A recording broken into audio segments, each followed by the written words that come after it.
Granny's, Abner. I believe that's our ring. I noticed, Lum. I believe you're right. I'll see. Hello, jot 'em down, store. This is Lum and Abner.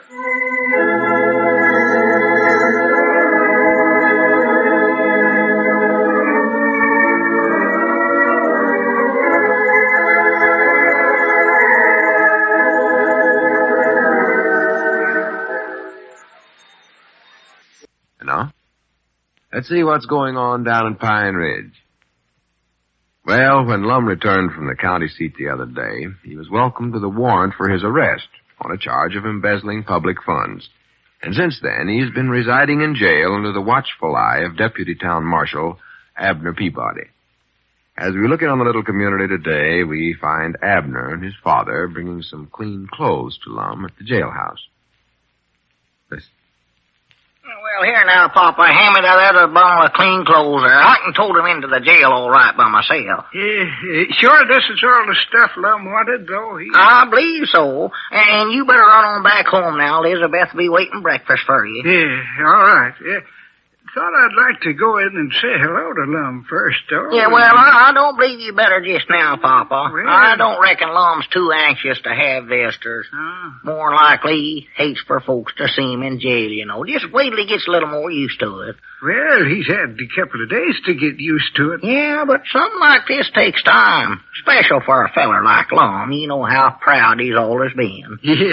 Yeah, I reckon this is quite a come-down for him. Yeah, poor old Lum. Yeah. I just feel so sorrowful for the old feller sitting in there in that cold cell just crying his heart out. Oh, it's a shame. A half-witted shame. Yeah, bless his heart. Bless his little heart. I believe I better go in and cheer him up. No, now you better go on home now, Papa. I'll take care of Lum. You run along Yeah, now. but he might be in there suiciding himself. You'll need some help now. Well, I'll call you if I do. Recollect now, don't stop in at the barber shop neither and start arguing with Mose Moots about Roosevelt and Dewey. You two fellers can't settle a whole election no way. Yeah, maybe not, but I gotta straighten out that mule-headed Mose on a couple of pints.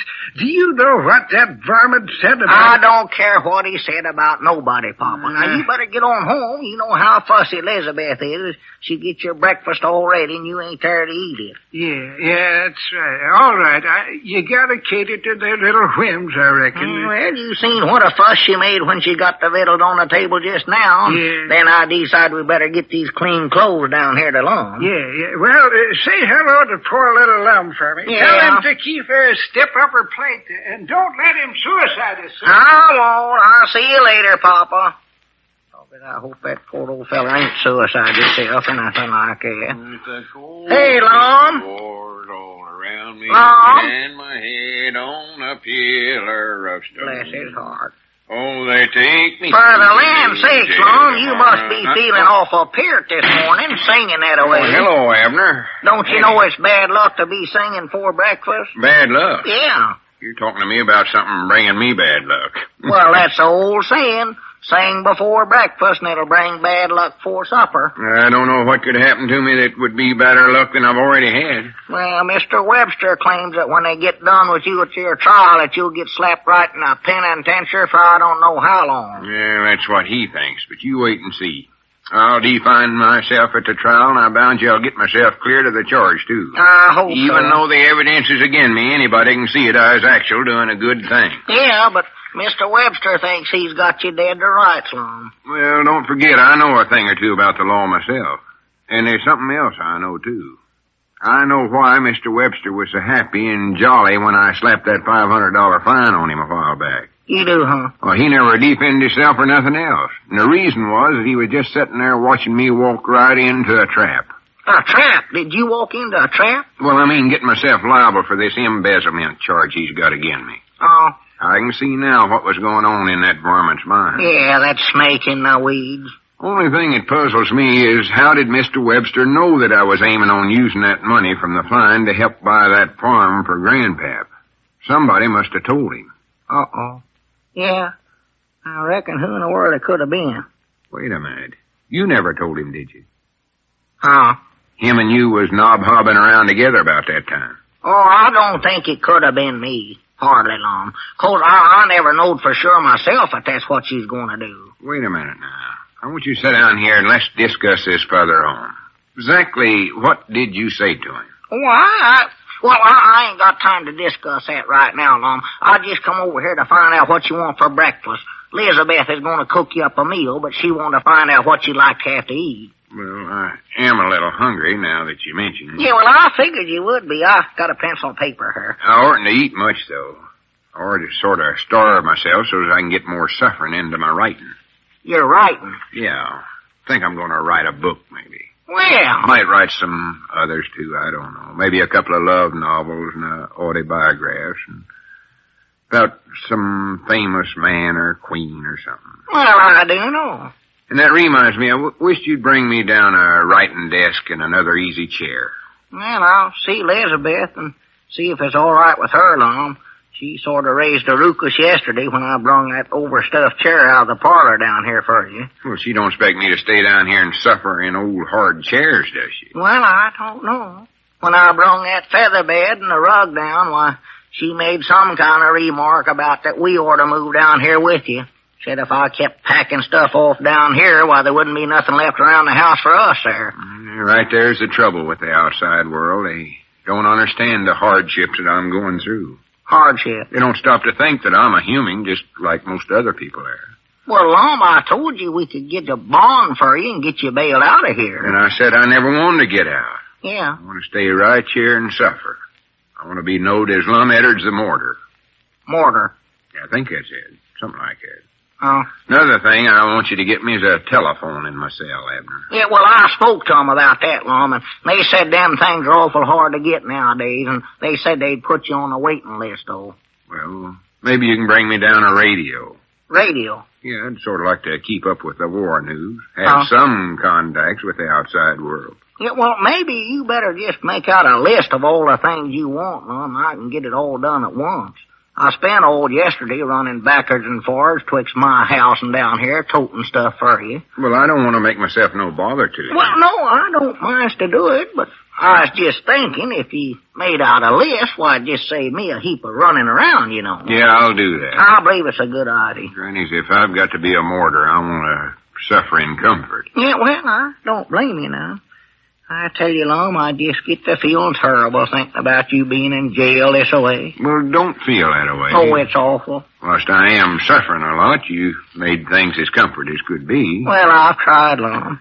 Tell Elizabeth that was the best supper she fixed last night for me I ever had. Well, I'll tell her. Oh, it was fine, just fine. Oh, she does love to have somebody brag on her cooking. Oh, that fried chicken was as grand as I ever drawed a chair to. Well... Only thing, tell her I'm sort of partial to the white meat, Abner. You want most of it white meat, huh? Yeah. And let's see now, maybe you better write that down. And write down what all you want to eat for today, Lum. Or I'll take it down. I got a pencil and paper here. Let's see now. For breakfast, about all I want is old 3-4 fried eggs. Fried in butter if she's got plenty. 4 butter. And a piece of ham or two. Ham. Got to go sort of light on this eating for... Got to keep in mind that I'm starving myself so as I suffer more.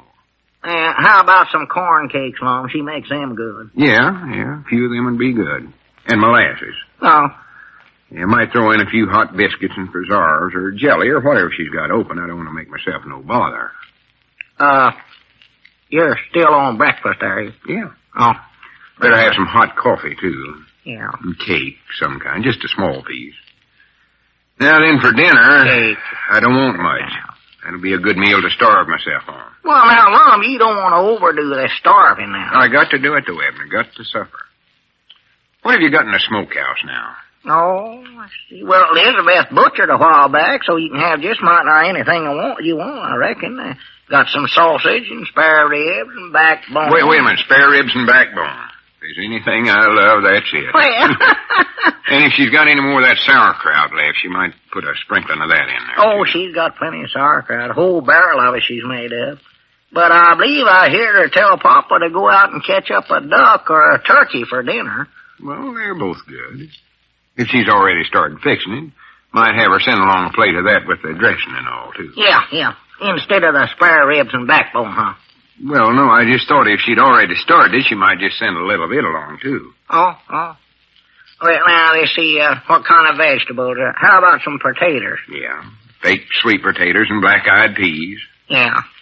Fried grits sounds pretty good, too. Grits, huh? Yeah, maybe a little batch of turnip greens and fried okra and cornbread and buttermilk. Yeah, that ought to hold me over till supper. Buttermilk. Yeah. Or two, as long as you're starving yourself anyway. Yeah, now for supper, that ought to be my big meal. Well, natural. Let me turn the paper over here. I've done filled this out. I tell you what, for supper, just tell Elizabeth to shoot the works. Shoot the works, huh? Yeah.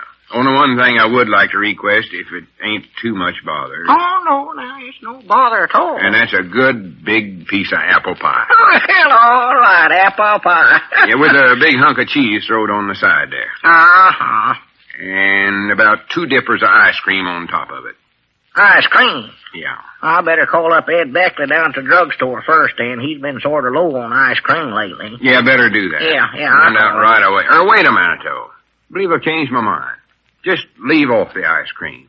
Huh? If I'm going to suffer, Grannies, I'm going to do a good job of it. Oh. And besides, whoever here to cheese and ice cream both on apple pie?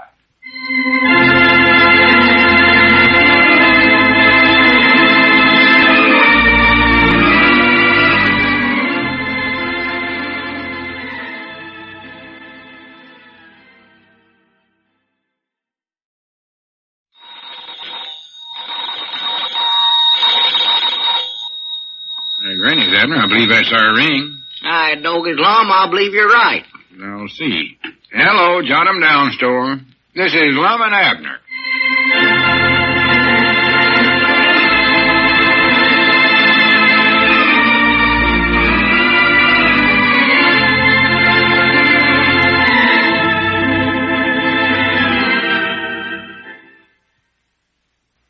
And now, let's see what's going on down in Pine Ridge.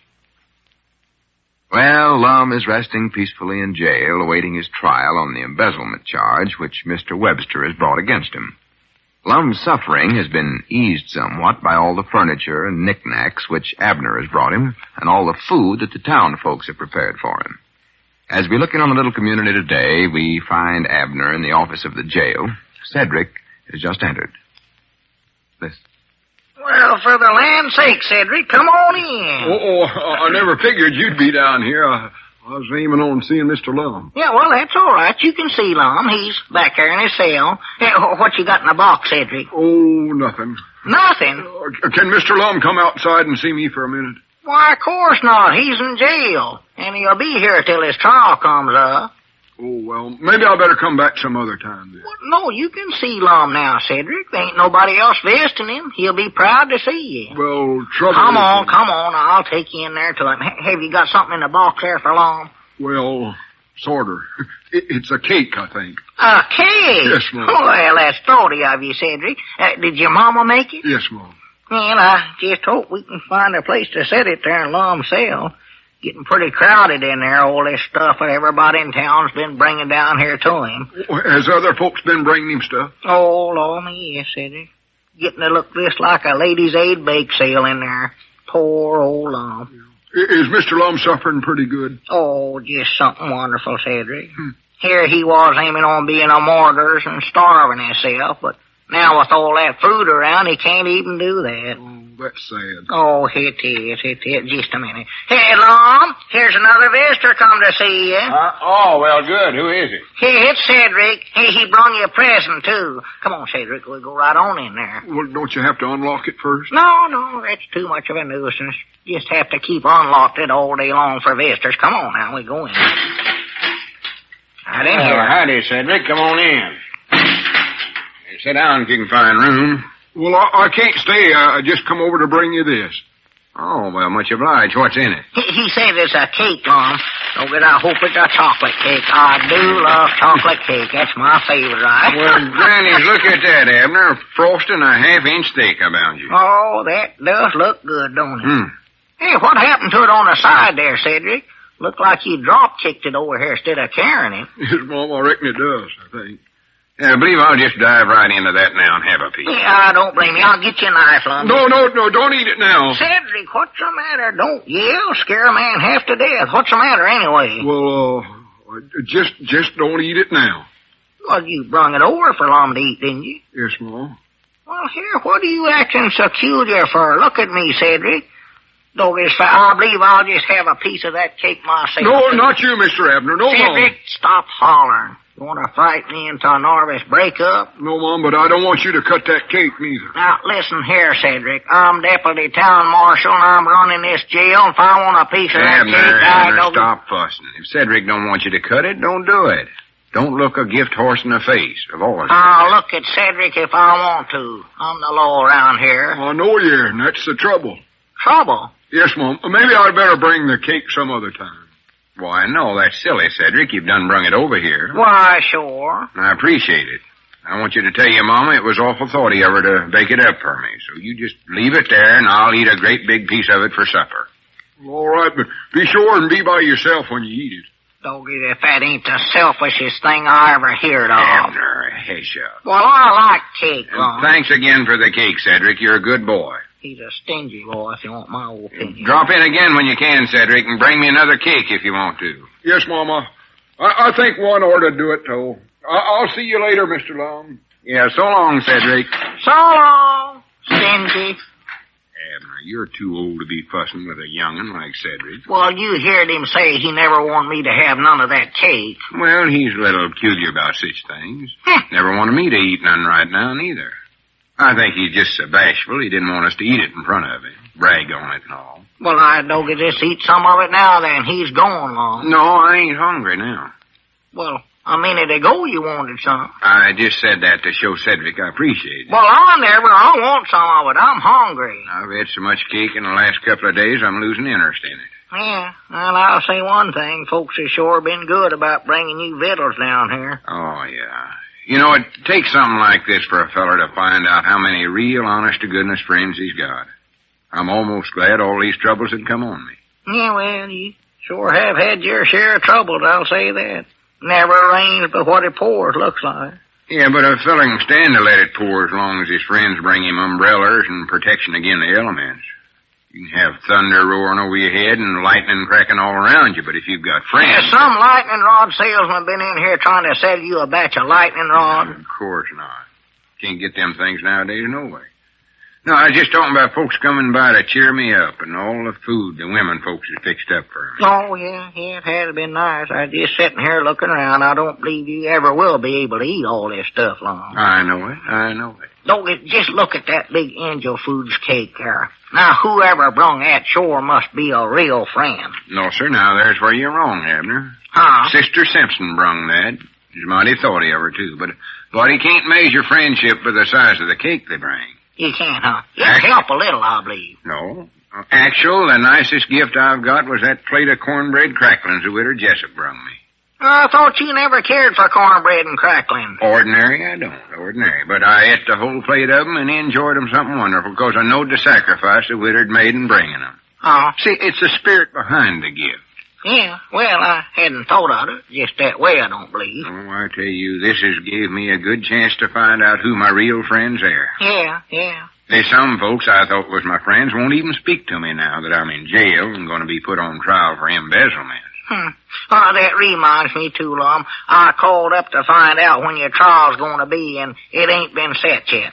Ain't been set yet, huh? No, it won't be before next week, though. They know that much, they said. Well, that's all right. That's soon enough. It'll give me a little more time to work on my book, Suffer. Your book? Yeah, you know, I told you yesterday I was going to take up writing while I'm in here. Oh, yeah, that's right. You're writing one of them autobiographies or autographies or something. No, I give that up. It's too long. Too long? Folks ain't got time to read long books in these busy days. Short ones are better. Oh, well, what are you writing then? Well, I want to write about some famous man. Famous man, huh? Yeah, and I studied it over and thought about everybody I know, Lincolns and George Washingtons and different ones, and finally picked myself. Oh, it will be a short book, won't it? Well, not too short. You could write that in a half a page. I could do it in less, I believe. I'm going to pack a lot of human interest and all that stuff in there. Human interest, huh? Yeah, mostly it's going to be about my life in jail. Oh. Tells all about being a martyr and all my suffering. Doggy, that sounds sad. Oh, it'll be the saddest one book you've ever set your eyes on. Huh. I'm going to call it My Torturing 2 Weeks as a Suffering Martyr. Oh, that's just wonderful. Hand me one of them cream puffs there, Abner. Yeah, sure. Poor little suffering Martyr. Take one for yourself, too. Yeah, much obliged. Now, just listen to how the book starts out here. I don't know if I can stand it or not, though. It was a cold, dreary, early gray dawn with the wet sleet falling on my bowed gray hair when I was first hurled through the cold prison gates into the iron cage that was to be my cell and home for 2 long torturing weeks. No, don't read no more. Don't go on. No. Can't hardly keep from puddling up myself. That's the saddest thing I ever hear. Bowed gray head, getting sleet and snow all over yourself. As I sat there in that grim, empty, barren, lonesome cell with nothing around but stone walls, iron bars, and watch out, you're going to set on one of them blueberry pies there. Oh, excuse me. Oh, puddling up here so much I can't see what I'm doing, hardly. Stone walls, iron bars, and only a rock for a pillar beneath my mortared head. I seen the stern, mean face of my jailer throwing me my supper. That varmint. And it was the same victuals again, over and over again. A crust of stale bread and a cup of lukewarm water. Hand me another cream puff, Abner. Doggy Lum, I just can't stand this no longer, seeing you in all this miseries. I'm going to bail you right out of here right now. No, you're not now. I told you I never wanted to be bailed. Well, I can raise the money some way, Lum. I don't want you to do that. Well, Lum, I can't let you go through no more of this. I tell you what, when I leave tonight, I might just accidentally leave the door open and then... No, now, you can't do that, Abner. Well, nobody will know Abner, it, Lum. you've got to do your duty here. You're swore that you'd uphold the law. Don't forget that. All right. But I'll tell you, there's one window here in the back of the jail that unlocks from the inside. Abner, stop telling me these things. Huh? If I escape from here, where could I write my book? This is the only good, quiet torture chambers I know of. Well, ain't there nothing I can do, Lum, to help you lighten your burdens a little bit? No, I've just got to go on. Well, now, wait a minute. Yeah, there's 2 things you can do for me. 2, huh? Yeah, you can take away that cake that Cedric brung me and tell him to give that hacksaw blade back to his papa. Hacksaw blade? Why, sure. It's sticking out of the cake on the first side there, at least 3 inches. And the second thing, see if you can get Elizabeth to fix me up a plate of cold fried chicken. Cold fried chicken? Yes, huh? so while I'm sitting here writing this book tonight, I'll have something to sort of nibble on while I'm suffering.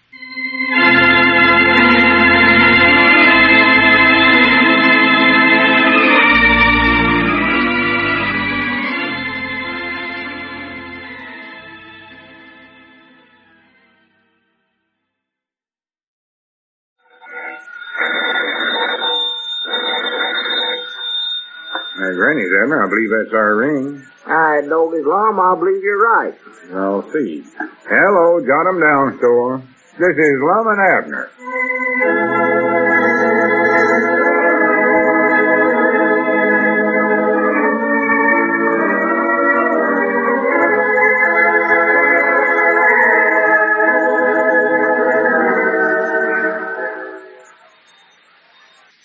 I know. Let's see what's going on down at Pine Ridge.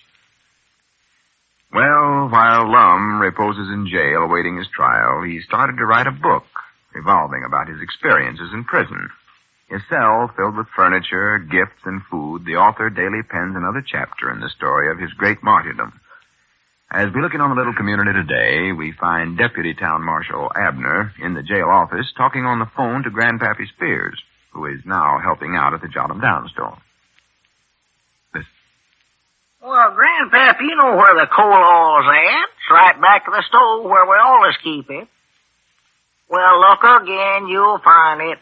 Who wants to buy some? Oh, yeah. Well, listen, Grandpap, don't forget now to get stamps for any of that ration stuff. It don't matter if you don't believe in it, you still got to do it. Well, it's a law. Well, go ahead and change the law if you want to, but for right now, take in them stamps. Hey, Abner, come here a minute. Well, just figure it out for yourself, Grandpap. I've got to go now. Lum's calling me. Yeah. Yeah, all right, Grandpap. Hey, Abner. Yeah, I'm coming, Lum. Goodbye, Grandpap. Doggy. Hurry up, Abner. Just hold your horses, Lum. I'll be there in a half a second. Has something went wrong? I want you to come here a minute. Well, wait till I get the cell door unlocked. Well, it ain't locked. Oh, that's right. Forgot that. What's your trouble now, Lum? Well, that's just it. I ain't sure what the trouble is. Are you sick? No, it ain't that. Just can't seem to get the right mood. Get what? For this book I'm writing, I mean. Oh, you're torturing 2 weeks as a suffering martyr? Yeah, that's the name of it, but I just can't seem to get it right. I want you to listen to a couple of chapters of it, Abner, and see what you think. Oh, well, Lum, I'm sort of busy right now, Well, I think. this'll just take a couple hours. Sit down there now and listen. Well, Lum, don't you think you ought to start thinking about your trial, not spend so much time writing on that book? Oh, I ain't worried about that trial. Well, it'll more than likely come up in court next week sometime, and you ain't even talked to a lawyer yet. I don't need a lawyer. I told you I was going to defend myself. And if I defend myself, there's just one way the trial can come out. That's why I think you ought to start worrying about it. No, I mean I'll win it. Oh? I don't care how much evidence they got against me, I'll get myself cleared. You just wait and see. Well, I hope so. I just hate to see you get sent to the penitentiary. You wouldn't get to suffering half so much comfort there as you do here. Well, I ain't worried. Now, just listen to some of this stuff I wrote and see how it makes you feel. I know how it makes me feel. I've heard it. Chapter 5. All right. On my 4th day behind the gray prison walls, I was drug out of my cold cell and was ordered to scrub the jailhouse floor. Well. With a broke back, all stove up with stiffness, and with a sunk look in my eyes, I started to scrub. Scrub, scrub, scrub. How does that affect you, Abner? Huh? How does that part make you feel? That makes me feel pretty good. Pretty good. Yeah, now I won't have to scrub the floor if you're going to do it. Well, wait a minute. I ain't actually going to do it, silly. This is just my autobiographies. Oh. Now, I want you to forget that you're the jailer here and just be an uninterested person. Yeah, that won't be hard. See, that's the kind of folks that'll be reading my book. Uninterested, huh? Yeah. Huh. Now, looking at it from that viewpoint, how does the book make you feel, sir? Why, yeah. Well, honey, I reckon. No, I mean, does it make you sad? Say it. Yeah, that's what it's supposed to do. Oh, yeah, it does that all right. Makes me feel awful sad. You sure it does? Yeah, I'm sure. That writing of yours is sad any way you look at it, Lum. Well, I wish I could put dependence on that, but somehow or other it just sounds sad enough to me. I can sit here and read it over and I won't shed 3 tears even, no matter how hard I try. Well, are you supposed to? Oh, sure. That's what makes great writing. Yes, huh? Oh, yeah. Feller's supposed to pour all his troubles and heartaches and all that junk right into his books. But I'm afraid I just can't get into the mood to do it. You can't. No, last night I taken the cushion out of that overstuffed chair there even. Sat right down on the springs there. I figured maybe that'd make me suffer more, get more emotions into my writing. But I soon give that up. Never worked, huh? No, for one thing, it was too dead-blamed uncomfort that way. Yeah, well, feller's got to be careful about such as that, I reckon. Then I decided to sit in the window there and just monitor to get the feel of the cold prison walls. But I believe last night was the warmest one night we've had in 20-odd years. Oh, it was hot. It was hot last night. Me and Elizabeth just throwed the mattress out there in the backyard and slept. Slept for all them pesky mosquitoes driv us in the house. I couldn't even get no mosquitoes to bite me. Hmm. That might have helped me get in the right mood a little bit, maybe. Yeah, well, I always said you was unlucky, Lum. Yeah. I was hoping we'd get a good thunderstorm today, and then it'd turn into sleet and hail and everything else terrible. But look out, sun shining, something wonderful. Yeah, it's a bad day, all right, I reckon. Man can't concentrate on being a suffering martyr when everything's so dadgum bright and cheery that way. No, I reckon not. Maybe if you get some new curtains for my cell here, Abner, to help some. Curtains? Yeah, some heavy blackens. Black. Yeah, let me put down on this list of stuff I'm supposed to get for you here. Yeah, jot it down. I have to start using the other side of this envelope. I'll fill that side up. Curtains, black. And better get me some plain-colored blankets for my feather bed, too. Plain colored? Yeah, them bright-colored quilts you bring over here ain't gonna ruin my literary career if I ain't careful. Well, all right. Plain blankets. Not no trimming on edges even? No trimming, nothing. Just rough ones. Toe sacks would be rough. No, blankets. Oh. You carry things too far. Oh. That's your trouble. You get carried away with things. Well, I'm just trying to help. Lum. Maybe you better start actual bringing me bread and water, too. Bread and water? Yeah, good stale bread that I can't hardly know, and make the water sort of lukewarm. Oh. Bring it to me in a tomato can instead of a glass, too. Tomato can? Yeah. Well, any kind of an empty tin can. Don't have to be a tomato can. Well, I just wondered where I was going to find tomato can. Well, get a hominy can. Well, all right, I can do that. I'm just afraid you're going to sit here and starve to death, though. Well, it's the only way to do it, Abner. See, I've just got to get more realityism into these books. Huh? Got to make it sound the actual, down-to-earth, unvarnished, real, unexpurgated truth. You do, huh? Yeah. Huh? Only way to do that's to actual go through the tortures myself. Yeah, all right. That's what you want. Do you want me to just bring you the bread and water for supper tonight? No, not for supper. Huh? I just want the bread and water betwixt meals. Oh, well, why didn't you say so? No sense in carrying this thing too far, you know. No, I know. Well, here, I better go and start trying to round up some of this stuff for you. Well, the hominy can's all right, huh? Yeah, well, take the hominy out, of course. Yeah, I will.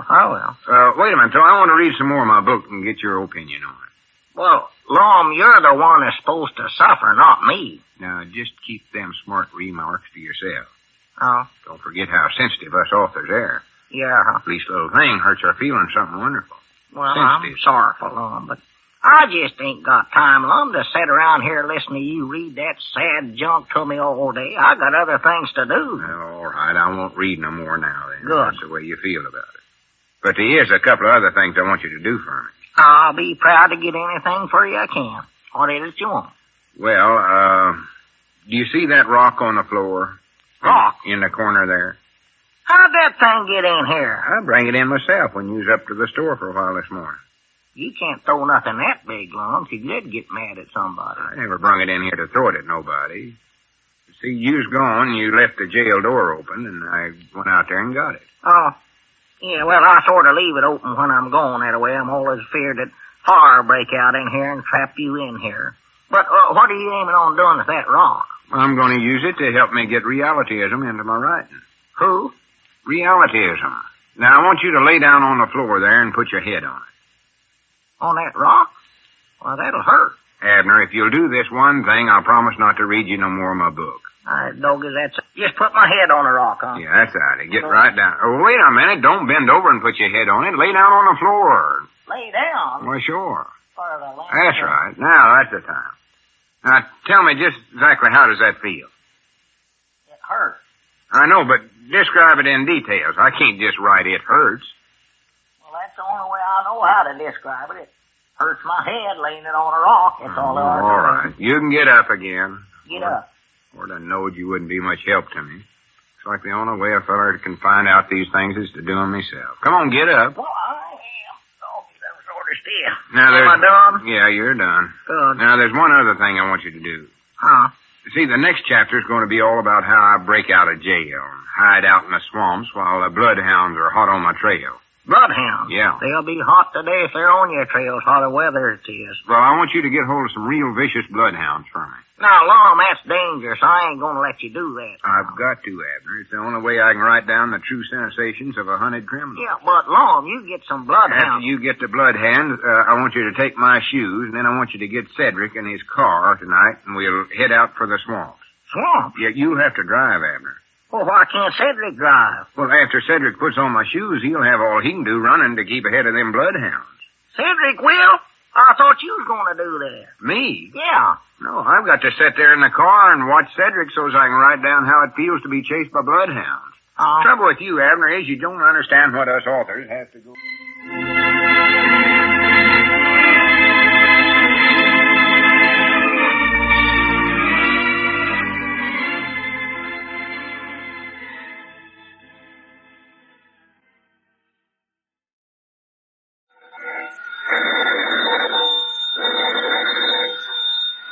Granny's, Abner. I believe that's our ring. All right, Doggy, Lum, I believe you're right.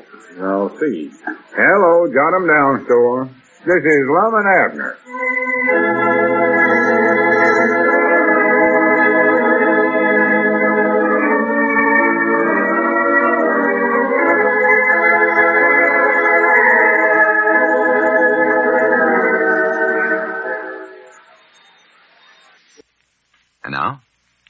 Let's see what's going on down in Pine Ridge. Well, Lum is still resting comfortably within the cold stone walls of the Pine Ridge jail, devoting much more time to his writing career than to his forthcoming trial for embezzlement. As we look in on the little community today, we find Grandpap Spears and Cedric Wehunt in the office of the jail talking to Deputy Town Marshal Abner Peabody. Listen. Well, Abner, I ain't got time to sit around the jail here. I got to get back and run the store for you feller. I know, Grandpap, but Lum wants you and Cedric down here for a little bit. Well, what for? I got other stuff to do. Other stuff? Yes, Mom. I sort of promised Ollie Ziegler I'd give him lessons today. Lessons? Yes, Mom, on the pinball machine. He's taking that up. Oh, well, that can wait, Cedric. Well, what's Lum want with us anyway? Well, see, Lum got the idea now that he's a big famous writer. Been sitting in his cell there for 3 or 4 days writing his autobiographies or something, and now he wants to make it into a play and sell it to the moving picture people. Well, what's that got to do with us? Well, first he wants to try out a play that he wrote once before to sort of get himself into the right mood, he says. Oh, sassafras, the right mood. Yeah, that's what he says. And he wants us to act it out for him. You know, it's something that we put on at the schoolhouse a year or two ago. It's called, There's Danger in Your Eyes, Mr. Inflation. Oh, yeah, I recollect that. Yeah. I was pretty good in there, too. Yeah, you never done bad at all, Grandpa. I was awful good in it, too, I think. Yeah, you was all right, Cedric. Yeah. You would have been better if you hadn't fell off from the stage there and knocked the lamp over. Might not have burnt the schoolhouse down. Hey, Abner, are the actors all here yet? Oh, yeah, they're here, Lum. Lum, why don't you come in the office here? Have more room in that cell of yours. Yeah, that's a good idea. That cell of Lum's so cluttered up with furniture and victuals, ain't hardly room enough to turn around in there. See, Mr. Abner, there's just one thing I never quite understood about that play we done. Well, what one thing is that, Cedric? What was it about? I never did catch on to that. Oh, well, it was, I don't know, Cedric. Just something to entertain the folks, I reckon. Well, it's away yonder more than that, Abner. Huh? Hello, Cedric. Howdy, Grandpap. Howdy, Lum. Oh, that play, Abner's got a message to it. A message? Yeah, that's what makes it so great. A message, did you say? Yes, sir. Points out the terrible dangers that could happen to us if we let inflation get to inflating. Oh. Fact is, I think we ought to put it on again at the schoolhouse some night. Well, you got to stay here in jail, Lum. You can't be running over the schoolhouse play acting. Oh, yeah, that's right, ain't it? Why, sure. Well, we can put it on at the jail, and I don't care. Something the folks ought to hear, I know that. They ought to, huh? Oh, yeah. See, the country's done a pretty good job so far of keeping the cost of living down during this war. Way on and better than the last war.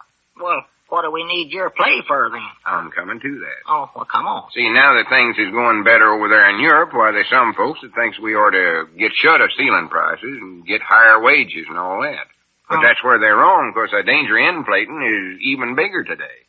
It is, huh? Oh, yeah. And this play of mine shows what happens if we don't do what we're supposed to. Like buying stuff we don't need and paying more and stealing prices and getting raises and all that stuff. Well, here, no use me telling you about it. Let's do the play. Yeah, I'm ready any time. You fellas recollect what parts you play in this, don't you? Yeah, I do. I'm Mrs. Jones, a housewife. Yeah, and I'm a farmer. Brown, I believe my name is. Yeah, Mom, I don't recollect what my first name was. Well, it don't matter, Abner. Why, sure it does. Somebody says, hello, Elsie. Well, I want to know if I ought to answer them or not, don't I? Well, nobody ain't going to say hello, Elsie, to you, so just stop worrying. Believe I'll be Bueller. That's my favorite name. Bueller. Bueller Jones. That's all right, me. Bueller, Yeah. then. Cedric, Bueller do you know who you are? Yes, Mom, I'm Cedric Wehunt. He means in the play, Cedric. You're Mr. Green, a white-collar worker. Oh, yeah, I recollect now. I ain't got no white collar on today, though. Want me to run home and put a different shirt on? Oh, no, I don't reckon it'll matter, Cedric. Long as we're just rehearsing it, no ways. Yeah. Or maybe we could change it and let me be a blue-collar worker. Just leave it like Lum wrote it. Yeah. Mr. White, a green-collar worker. Now, Yeah, let's stay there. get started now. Here's some copies of the play in case you forget your Yeah, part. let me look at that. Dog is such scratching. All right, now the opening scene is the high-class store of Mr. Piedmont J. Linwood. That's me. Yeah. Into the store comes Miss Jones. Which Miss Jones? Elsie? Yeah, Elsie. Oh, that ain't me. I'm Bueller. All right, it's Bueller then. Oh. Here we go now, quiet. Piedmont J. Linwood speaks first. Oh, that's you, yeah. Ah, this is a fine day today. Who will be my first customer? Ah, here comes one now. It is Miss Jones. You sure that's Bueller now, Lum? I'm sure it is. Now, hurry up. You're good. in the side of the store, so go ahead. Oh, inside, huh? Ah, howdy do you do, Mr. Piedmont J. Linwood? Ah, howdy, Miss Jones. What do you want today, Miss Jones? But I will pay cash for it. Oh, wait a minute. Wait, you skip some lines there. Huh? Oh, yeah, doggy. I want to buy a electric toaster, Mr. Piedmont J. Linwood. Oh, I just have one electric toaster left, and I have promised same to Miss Kesselrock. But I will pay cash for it. How much is same? Same is $10, ceiling price. I will pay over ceiling price for same, $12. What's this same I'm buying anyway? That's the toaster. Oh, new name. I am sorrowful, Miss Jones, but I cannot sell for over ceiling price. Ah, here comes another customer. Ah, it is Mr. Green, a white-collar worker. Cedric, that's you, Mr. Green. Oh, I thought I was Mr. Blue. Don't get along, maybe this ain't a good part for Cedric, colorblind as he is. But go on, Cedric, read your part this here. Howdy do, Mr. Piedmont J. Linwood. I want to buy an electric toaster for my wife. I never knew I was married. Well, in this you are. Yeah, you are, Cedric. I am sorrowful. I say Cedric, that ain't for you. That that's you ain't another supposed to. line. That's Mr. Piedmont J. Linwood's line. Getting on my lines there, Cedric. Yeah. That's mine. I am sorrowful, Mr. Green, but same has been promised to Miss Kesselrock. $10 ceiling price. And I will give $13 for same.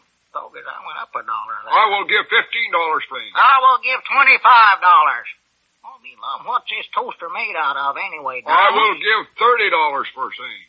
30. Ah, but Mr. Green, can you afford that? Yes, because I got a raise and have extra money to spend. Oh, you got a raise. I must phone my husband that works in a restaurant. Hello, husband, this is your wife. Mr. Green got a raise, so you get one too, so I can buy an electric toaster. Oh, that is fine. You got a $10 raise. Goodbye. Oh, my husband sure has got a nice bowl, sir. Just leave out them comments, Abner. Now, Mr. Piedmont J. Linwood, I will give $35 for the electric toaster. Well, first I must call Washington, D.C. Hello, Washington. I would like to ask you to raise the ceiling price on just one article, electric toasters. Thank you kindly. Goodbye. All right, Miss Jones, you can have the toaster for $35. Thank you kindly, Mr. Piedmont J. Linwood. That's all. That's the end of Act One. Oh, doggy, that sure finished that thing off, didn't it? Supposed to let your voice drop. Somebody ought to do some hand slapping now, sort of. Now, the second act. It's a few days later, and Farmer Brown's in Mr. Linwood's store. All right, Grandpap, you're Farmer Brown. Yeah, I know. Reckon I ought to talk sort of country-like from a farmer. Yeah, make it sound backwoods if you can. You're a farmer. Put it on. Just put on good. I don't know whether I can put on a country talk or not. You lived in the country when you was a boy. You ain't been here in the city all your life. Oh, my goodness, Mr. Piedmont jail for today. Sound like you was going into Twinkle, Twinkle, Little Star there. You sounded good, Grandpap. You sounded sort of country. That is because Miss Jones' husband, who works at a restaurant, got a raise so she could buy an electric toaster. And in order to pay her husband that raise, the restaurant had to raise its prices. So now I have to raise my prices in order to make enough money to eat at the restaurant, Farmer Brown. Well, I cannot afford such prices. I must call Washington. Hello, Washington. Please, will you raise farm prices so I can afford to buy stuff at the store? Thank you kindly. Good. Believe I'll call that Washington feller and ask him for something. He sits right there by the phone. Abner. Huh? Go on, Grandpap. There, Mr. Piedmont J. Linwood. Now I can afford your prices. I will take one pair of overall size 30-30. That's a rifle, ain't it? Yeah, that breeches you're wearing look like a double-barrel 410 anyway. Yes, sir, Farmer Brown. That will be $26. There, that's the end of second act. I forgot to let my voice drop again. We whipped that thing through there, too. Yeah. We're getting right along with this play. If you'll quit commenting on it. No, I'm ready. I know Now, what the my last mind act is. takes place a few months later, and Miss Jones is in the store again. Oh, howdy do you do, Mr. Piedmont J. Linwood. I want to buy a new card for my electric toaster. I can let you have a nice one for $198. Oh, dear. Ain't that a little high? A little. But Farmer Brown raised farm prices again, and that made food prices at the restaurant go up, so I had to raise my prices again so as I could eat there. You had better have your husband get another raise, Miss Jones. That I must do. He is making $9,000 a week now, but we just can't make ends meet. Oh dear, ain't there something we can do to stop all this, Mr. Piedmont J. Linwood? Yes, Miss Jones, there is. All right, now, that's where you fellas do your song. Oh, come on, Cedric. 1, 2. Never pay more than ceiling price, and make what you've done God sacrifice. And don't ask for no raise in these critical days. Put your cash into war saving bonds. Hold down inflation. Put your cash into a war saving bond. Granny. You done good, Cedric. There's a masterpiece if I did write it myself. Oh, that is a pretty thing. Yes, sir. That ought to show folks how dangerous this inflation stuff is. Yeah, learn them a good lesson, what they ought to do about it. Oh, it'll do that. Did you learn a lesson, Cedric? Yes, Mom, I sure did. Well, good. Yes, Mom, I'm going right over to the war plant and ask them for a raise. $9,000 a week.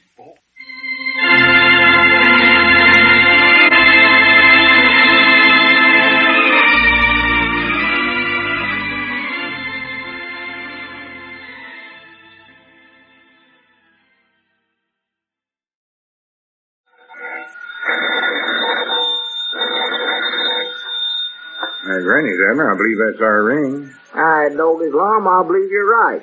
I'll see. Hello, jot 'em down, store. This is Lum and Abner.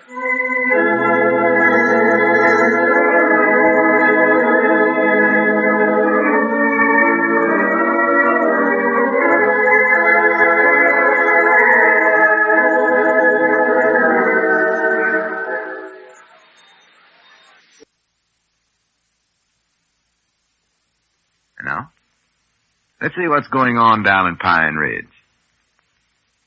Well, even though the time is drawing nearer for Lum's trial for misuse of public funds, he's still much more concerned with the book he's trying to write than making out a case for his defense.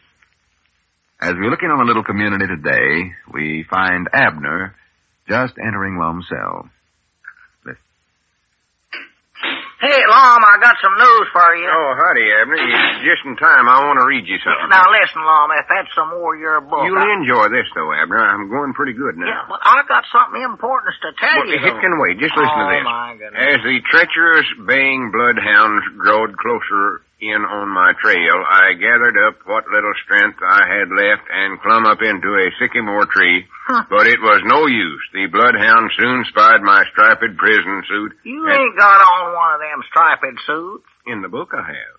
Go ahead. The tall one shouted, "There he is, up there." The tall dog shouted that? No, the tall man in the posse. I guess you didn't hear that part about where the big posse was chasing me through the swamps. That's the only part I ain't heard at least 6 times. Oh, well, then let me go back and read you some of that. That's exciting. Oh, maybe I've heard it after Tells all. how with one broke leg I outrun 6 or 7 men. Let's see, where's that part of it start here? Lum, I ain't got time to listen to that. And besides, I got some news for you about your trial. My trial. They've set the date for it. It's going to be next Wednesday at the county seat circuit court. That's coming up quicker than I ever allowed it would. It is quick, all right. You better get busy now and get ready for it, too. Oh, I'm ready for it.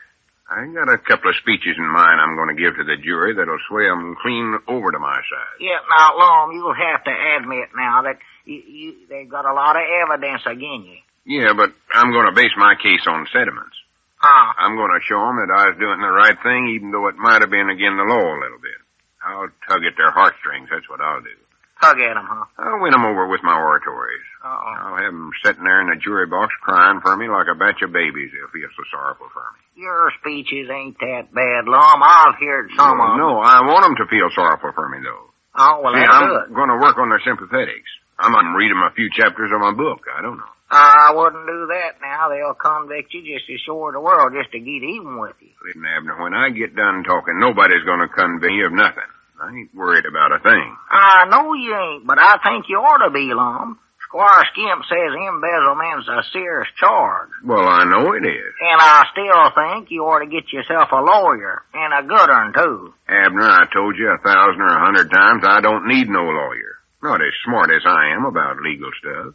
If you so smart about legal stuff, how come you ever got yourself into this mess in the first place, Sam? Well, see, Well, that's different. What's different about it? Well, I could explain it to you, but you wouldn't understand it.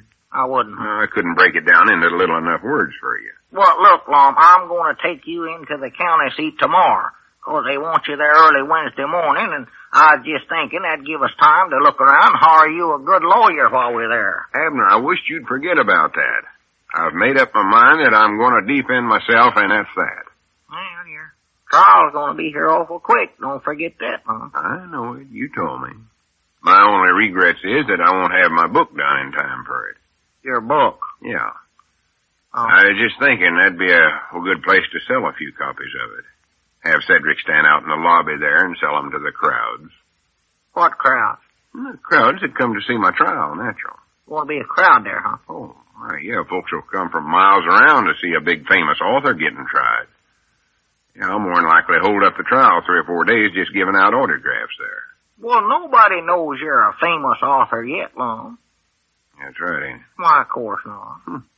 Well, maybe somebody will start the rumor going around the county seat there. Now, who'd start such a rumor as that? Oh, I don't know. Somebody. I might start it myself. Yourself? Might drop a little hint here and there, just accidental. Hello? Hello? Is anybody in? What was that? Did you hear somebody talking there? Where are you, Abner? Wait a minute, sounds like Squire Skimp. Yeah, I believe it does. Yeah, he must just come in the office out there. Better see what he wants. Yeah, I'm back here, Squire, and Lum Well, sells. don't shout at him, Abner. Go see what he wants. Well, I can talk to him in here. Right back this way, Squire. Right in here. Oh, howdy, Squire. Well, open the door for him. I'm doing it. Come on in, Squire. Oh, well, this is quite a place you got here. Oh, it ain't much, Squire, but I like it. Well, it's comfort in here. Yes, I can see it is. Looks more like the parlor over at Abner's house than it does a cell, though. Well, that's where most of the stuff come from. I toted it over here too long. Yeah, Abner's been awful good to me in my hours of misery and tribulations. Well, Fact is, everybody's tried to help lighten my burdens. Well, I'm glad to hear that, Lum. Glad to hear it. But at best, it's hard. It's a hard, lonely life being here in prison. Only thing that keeps me from losing my mind is the book I'm writing. That book? Yeah, sort of keeping me occupied. Have a seat on the feather bed there, Squire. Well, I can't stay long, Lum. I just came over to talk to you about your forthcoming trial. Oh, yeah, that.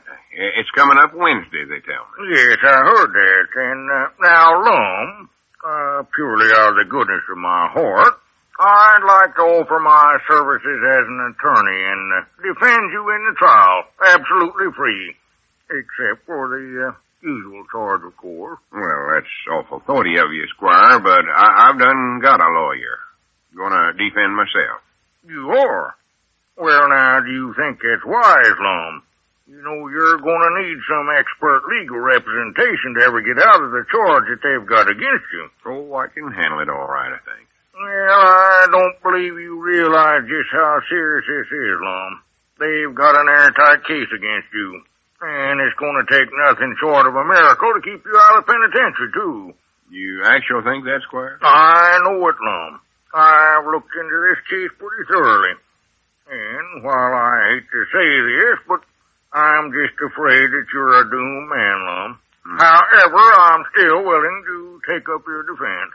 Well, no, I still think I'll do that myself, Squire. Well, if that's the way you feel about it, it's your funeral, not mine. I just made this offer out of friendship. I know, and I appreciate it too, Squire. Actually, I'd hate to take on such a case because it's frankly a losing proposition, Lum, and would damage my reputation no little. Yeah, well, much obliged to you, Squire, but I'll struggle along by myself, I reckon. Yes, well, all right. I wish you luck because you're certainly going to need it. Good day. Yeah, good day, Squire. so long. No. Granny's, he sure cheered me up. Yeah, I believe you ought to take him up on that deal, too, Lum. It's a heap more serious than you think it is. Oh, he was just saying all that stuff so as he could make himself some money defending me. And you know it. Well, maybe, but I don't know. Leastways, I hope that's why he was saying it. Well, he sounded awful sincere to me. I know Dick Huddleston thinks you got yourself into a pretty dangerous batch of trouble, too. He does, huh? Yes, sir. He said that himself. And Wonder if I ought to get me a lawyer after all. I know you ought to, Lum. Now, when we go into the county seat tomorrow, Tomorrow's too late for something as serious as this. Huh? Can I use the jail phone for a minute? Yeah, sure, come on. Just outside your cell in my office. Come on. I'm going to call up that friend of Dick's, Mr. Belden. He's supposed to be about the best lawyer there out here. Yeah, he's got a good reputation, I know that. He's a good one for you to get to. Yeah. Of course, maybe I'll need a Philadelphia lawyer, deep in as I am in this thing. Yeah, there's the phone right there, Lum. I won't charge you a cent for this call. Oh, I'll pay for it. No. I just want to get me a lawyer before it's too late. Let the jail pay for it. I never done this sooner.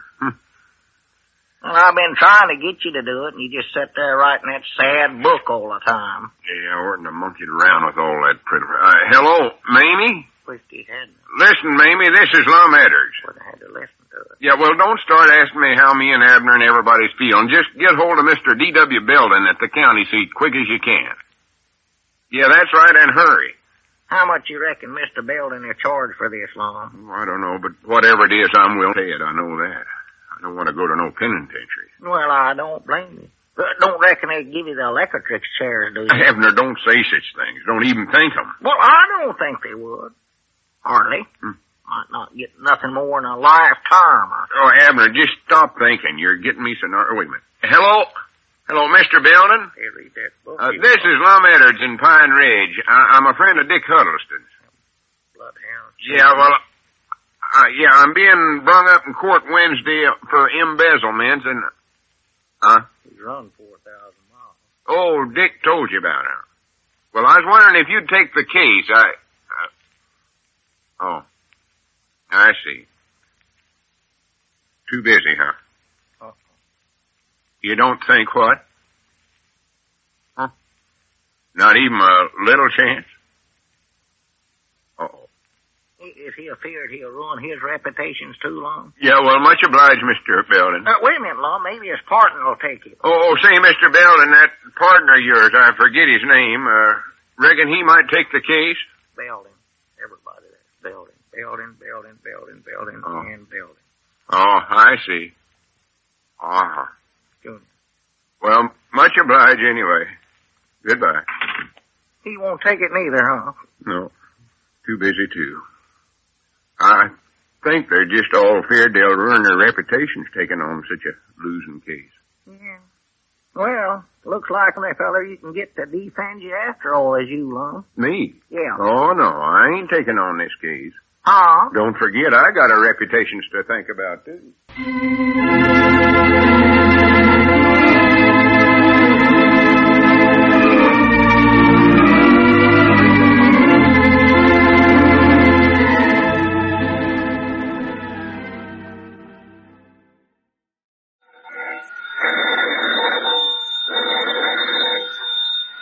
Granny's, Abner. I believe that's our ring. All right, Doggy's Lum, I believe you're right. I'll see.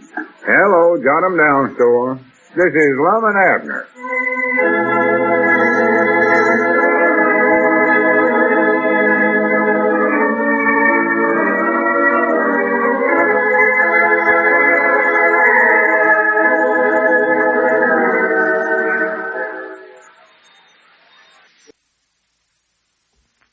Now, let's see what's going on down in Pine Ridge. Well, Lum's trial for misuse of public funds has been set for Wednesday at the county seat. As we look in on the little community today, we find Lum and Deputy Town Marshal Abner Peabody at the jailhouse waiting for Cedric, who's going to take them to the county seat in his car.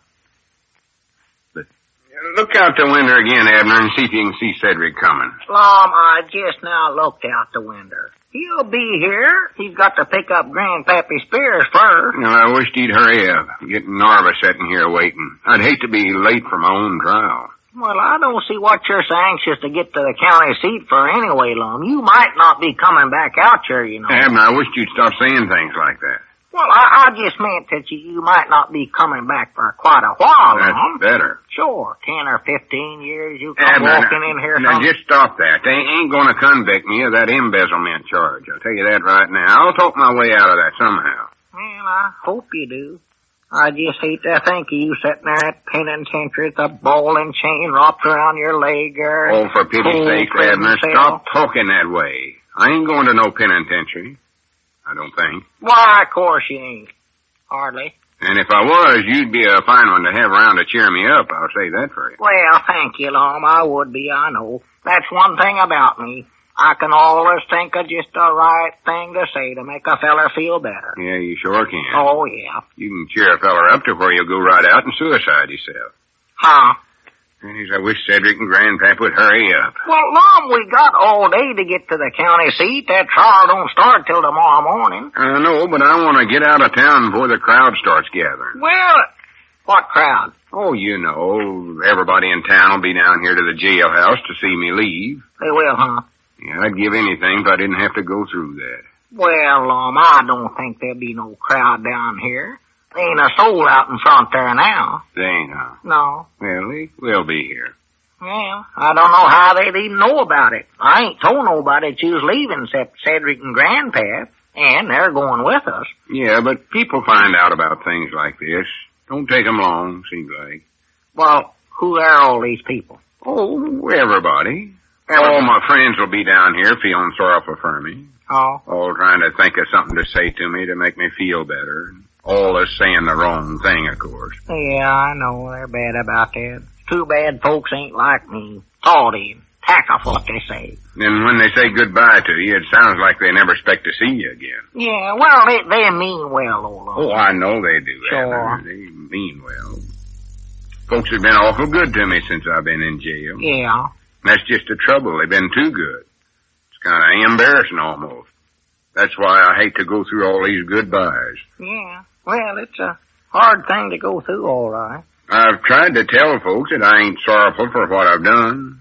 If I had it to do over again, I'd do the same thing. I ain't got no regret. You ought not to have. No, it's reward enough for me just knowing that Grandpap and Aunt Charity have got a roof over their heads and got back what rightful belongs to them. Yeah, sure. Too bad that you couldn't have found some other way of helping them out, though, without breaking the law. Yeah, or wait, what do you mean by that? Well, I mean, law may got you charged with embezzlement. It's just a shame you didn't have to bezzle to get the money. I think I can get the judge and the jurymen to see that it was sort of a legal law-breaking I done there. Legal, huh? Yeah. Look out the window there, Abner, and see if you can see Cedric's car coming. Well, don't worry. They'll be along any minute now, Lum. Maybe you better get him on the phone and see if he's left home yet. Just can't stand the thoughts of facing that big crowd. Well, now, Lum, I still don't think there'll be such a big crowd. Oh, yes, they will. I know they will. Besides all my friends, there'll be all them curiosity seekers. Them who? Curiosity seekers. All them folks that always stands around and gawks every time there's something big going on. Oh. Especially if it's got anything to do with a celebrity. Celebrity? Is there going to be one of them in town? Where is he, Lum? Where about? Well, I'm talking about me. Well, you ain't no celebrity, are you? Well, in a way, sort of. Yeah. Oh. Leastways, lots of folks feel that way about me. They do. I don't think it myself, of course. Yeah, well, I can see your point of view on that, all I right. ain't that conceited. I ought to be conceited, but I ain't. No. See, here I am, the town's leading citizen, a big writing author, justice of the peace, and of course when a feller like that's being took away for trial, well, that's natural. A lot of folks are going to crowd around and stare at him. Yes, huh? Well, sure, it's just human nature, I reckon. It ain't so much they care about seeing him, it's just that they want to look at him. Would you come over that again now or something? They what? Well, it's just the way them type of folks always act. They seem to get enjoyment out of seeing a big famous man being took down a couple of pigs. Couple of pigs? Who's bringing you down a couple of pigs? I never said pigs. Well, what are they bringing you? Ducks? No, I said pegs. That's what I thought you said. What are you trying to fool me for, Lum, and make me think it was ducks? Why didn't you want me to know it was pigs? Look me in the eye now. Did whoever's bringing them steal them? Oh, for pity's sake. Doggies, I'm the deputy town marshal around here. If somebody's stealing pigs, I want to know who it is. Abner, I never said nothing about pigs. I said pegs. P-E-G-S, pegs. Pigs? Oh, well, that's different. Why didn't you say so? Well, I've been trying to say so for half an hour. Well, what in the world does anybody want to steal pegs for? You mean little wooden pegs? For goodness sakes, Abner, nobody's stealing nothing. Doggy, that's pretty silly. Going around stealing nothing. The feller's going all the trouble to break in somewhere. So what a beauty day. Oh, well, howdy, Cedric.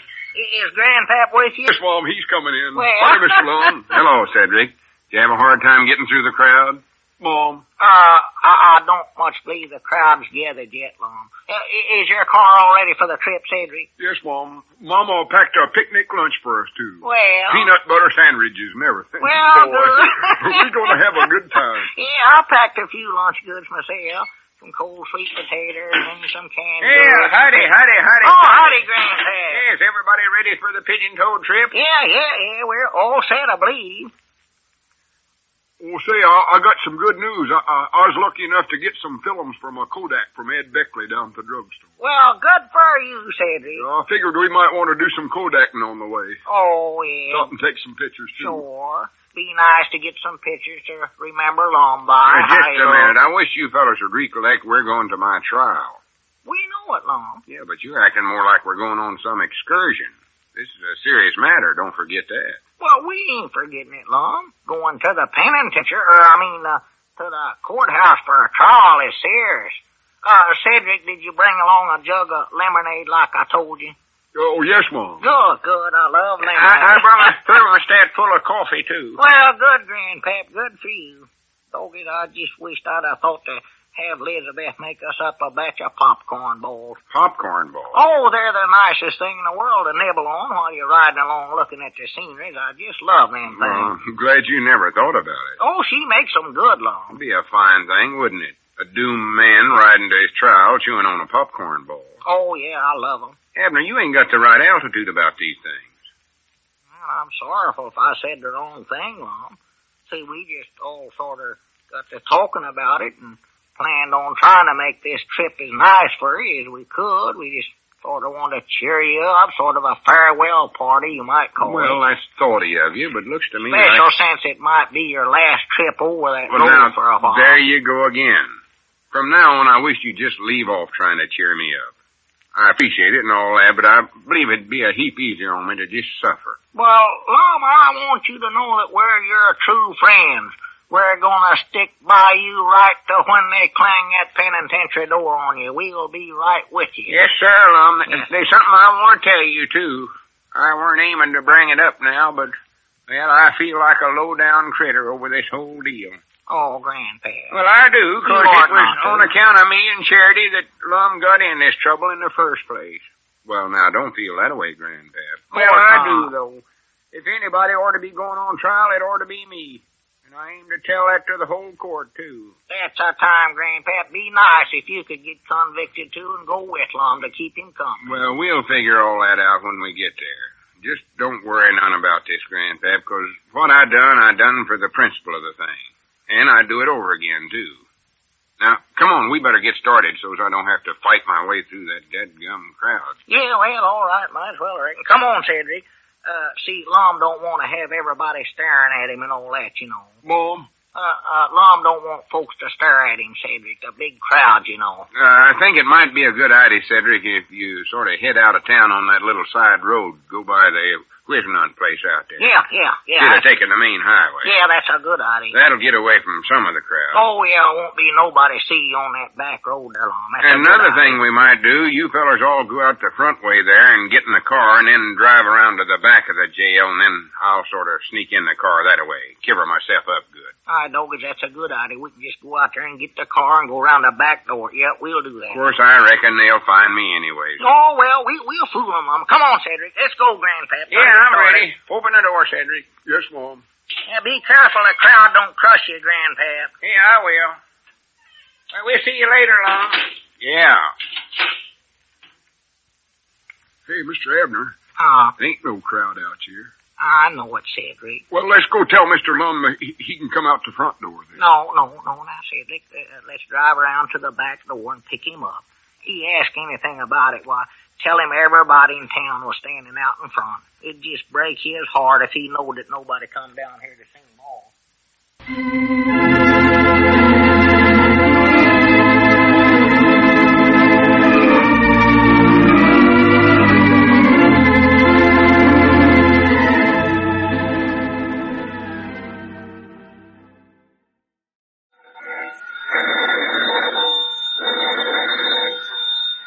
Granny's, Abner. I believe that's our ring. All right, Doggy's Lum, I believe you're right.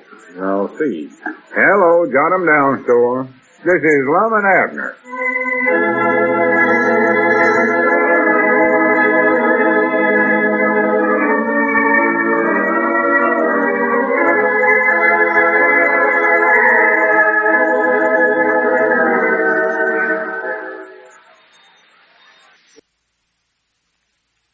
And now, let's see what's going on down in Pine Ridge. Well, Lum, Abner, Cedric, and Grandpappy Spears are at the county seat waiting for Lum's trial for embezzlement to begin. As we look in on the little community today, we find the old fellows in a hotel room planning Lum's defense. Lum, can't we go somewhere else to work out your case? I just don't believe I can stand to be in this little old bitty hotel room one more minute. Well, I don't know where else we could go. Any place. Well, we can't get no other hotel room. That's a cinch. I was lucky to get this one first. Doggies, ain't enough room in here to even turn around. Every time I straighten up like this, that blame it all there, I done it again now. Doggies, I've got lumps all over the top of my head from banging it on that low ceiling. Well, I think that ceiling runs down under the stairs there or something. I don't know where it runs, but stand I over can't toward run the middle under of the room a little more, you won't have that trouble. You can stand straight up in the center there and have good 4-inch clearance. How can I get to the middle of the room? Somebody else is always standing there. Doggies, this is a little... Well, just stop complaining. We're just going to be here a couple of days. That's too long. This time I get out of here, I'll be so hunched up I'll look like a little sack of potatoes. Well, Abner, just recollect there's a war going on, and hotel rooms is hard to get. Hotel rooms? We never got one. All we got's a little old flower bin with a window in it. Well, just hush up and let me concentrate here. Okay. I gotta figure out exactly how I'm going to run my case at the trial. I want to go in there and knock... Wait a minute, there's somebody at the door. See who it is, Abner. Yeah, all right. Oh! Dad blame that ceiling. Well, watch yourself.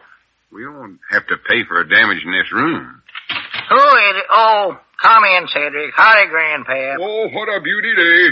You fellers get some breakfast all right? Yeah, sure. Sure, had some pigeon-toed flapjacks. Oh. How come you and Lum ain't ready to go to the courthouse? It's time we was there, ain't it? Yeah, well, it was, but see now they postponed the trial for a day. Postponed it? Yeah, we just got the call a little while ago. Oh, well, that's a shame. Well, Lum's sort of glad, 'cause now he'll have more time to work on his case. Yeah, I've been studying about this thing. The more I look at it, the worse it gets. Yeah. I might not be able to get out of this as easy as I figured. Lum thinks now that he might not be able to get out of it at all, even. Well, let's not go so far as to say that, Abner. Yes. But that evidence they got against me stronger than I ever allowed it was at first. Oh, it's strong. Well, here, don't let me keep you fellas standing up. Find yourself some seats, and maybe you can help me. If you find a seat, let me know where it's at. Well, maybe they can just sort of sit down on the floor there. What are they going to do with their knees? Let them stick out in the hall? Watch out for your head there, Grandpap. Ouch!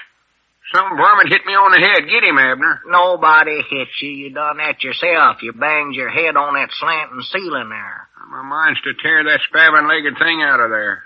I'll law this hotel to the Supreme Court. Just take it easy, Grandpap. Yeah, we don't want to cause no disturbances. We're in enough trouble as it is. Leastways I am. Got a concussion to the brains there. Oh, I don't think you have. You'll get used to that after a while. I think your head sort of gets numb to where you don't feel it. I don't mind it so much no more. Cedric, don't just stand there. Sit down on the floor. Here, I'll make room for you.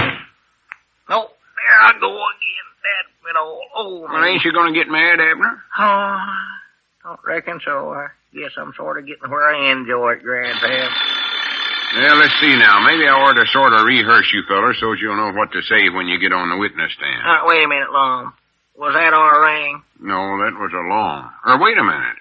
Huh? What's the matter with me? It's more than likely the hotel ring. See who it is, Abner. Oh, all right. Hello, jot 'em down. Hotel room talking. Hotel room talking. Huh? Oh, well, how do you do, sir? It's a feller in the room right up above us, Lum. Oh, well, that's neighborly of him to telephone. How's that? Sort of a welcome, I reckon. We ain't having no party down here. Huh? Just a minute, I'll ask. Is somebody beating up somebody in here, Lum? No, not that I know of. Oh, there ain't room, tell him. Hello?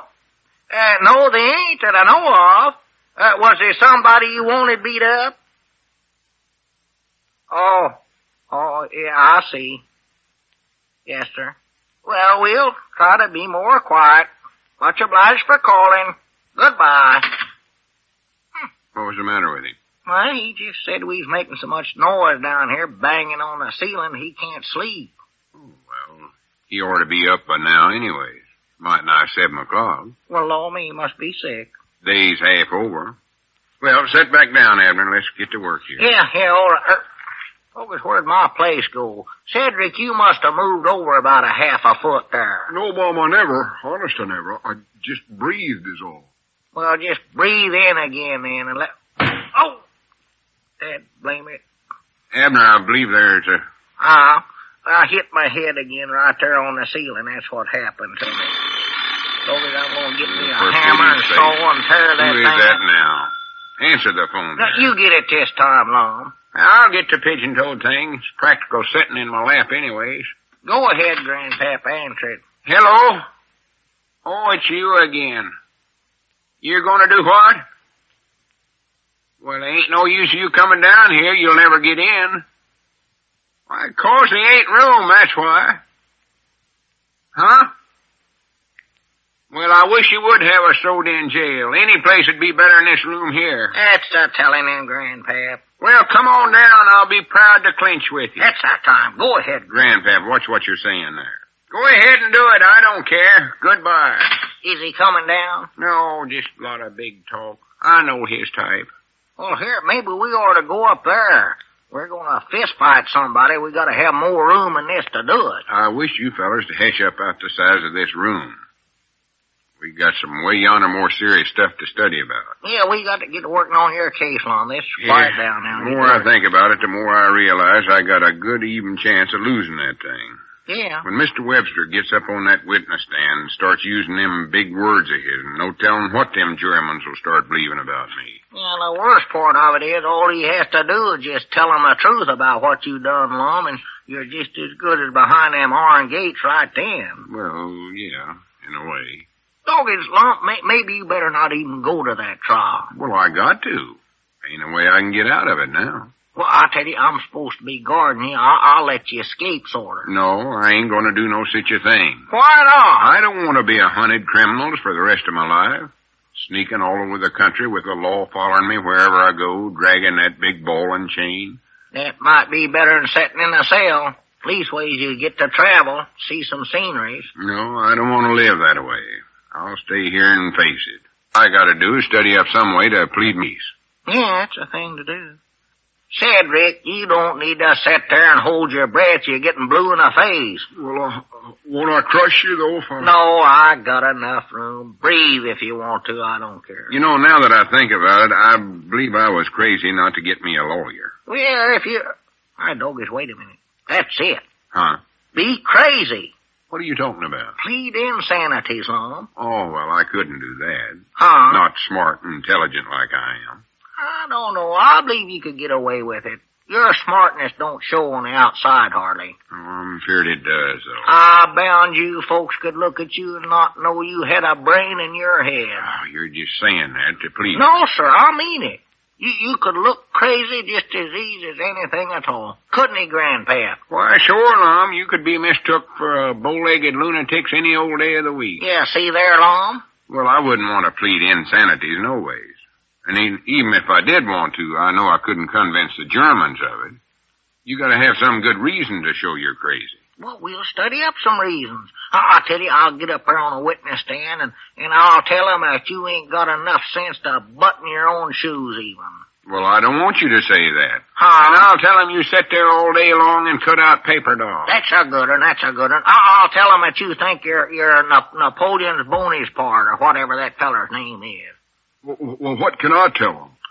Let's see, You just tell him you're a relay to his and Cedric. That'll prove everything. Well, now, wait a minute. See, now, I can think of some other stuff to tell him, too. You can't do that. You can't tell stories on the witness stand. Huh? When you get on that thing, you gotta swear to tell the truth. If I'm gonna be crazy, I'd have to have some honest reason. Honest reason? Well, for the land's sakes. What was that? I don't know. Some woman opened that door and set a mop in here. Looky there. Oh, more than likely just one of the chambermaids. Going to clean up the room after a while. Doggy seemed sort of peculiar. She'd put that thing in here and leave it here. All right, doggies, wait a minute. You don't reckon they went and rented us a mop closet by mistake, do you? Abner, this room ain't that small. I don't like that mop in here. Look at that thing sitting there. Doggies, I'm going to get up and set that outside. I ain't going to sit in here. Oh, there in that ceiling anyway. Abner, I told you to be careful about that. Oh, I know it. I never... Uh-oh. There he is again, I bound you. Doggies, I ain't going to talk to him. Wait a minute. I'll talk to him. I'd love to mix with that varmint. Yeah, go ahead, Grandpap. Start a fist fight. We'll back you up. No, don't nobody talk to him. Just let him ring. I'd love to see you fight him, Grandpap. This you and him fight. This is our room, and if we want to bang Abner's head on the ceiling, we got a perfect right to do it. Why, of course we have. I paid $10 for this room, and I... $10? All right, doggies, just a minute. What's the matter with that? Do you mean to sit there and tell me that you paid $10 whole for this little mop closet we're in? Why, sure. Well, I do know. And you're the feller that was looking for a reason to prove he's crazy. Doggies, the only kind of cell they'll ever put you in, Lum, is a padded one.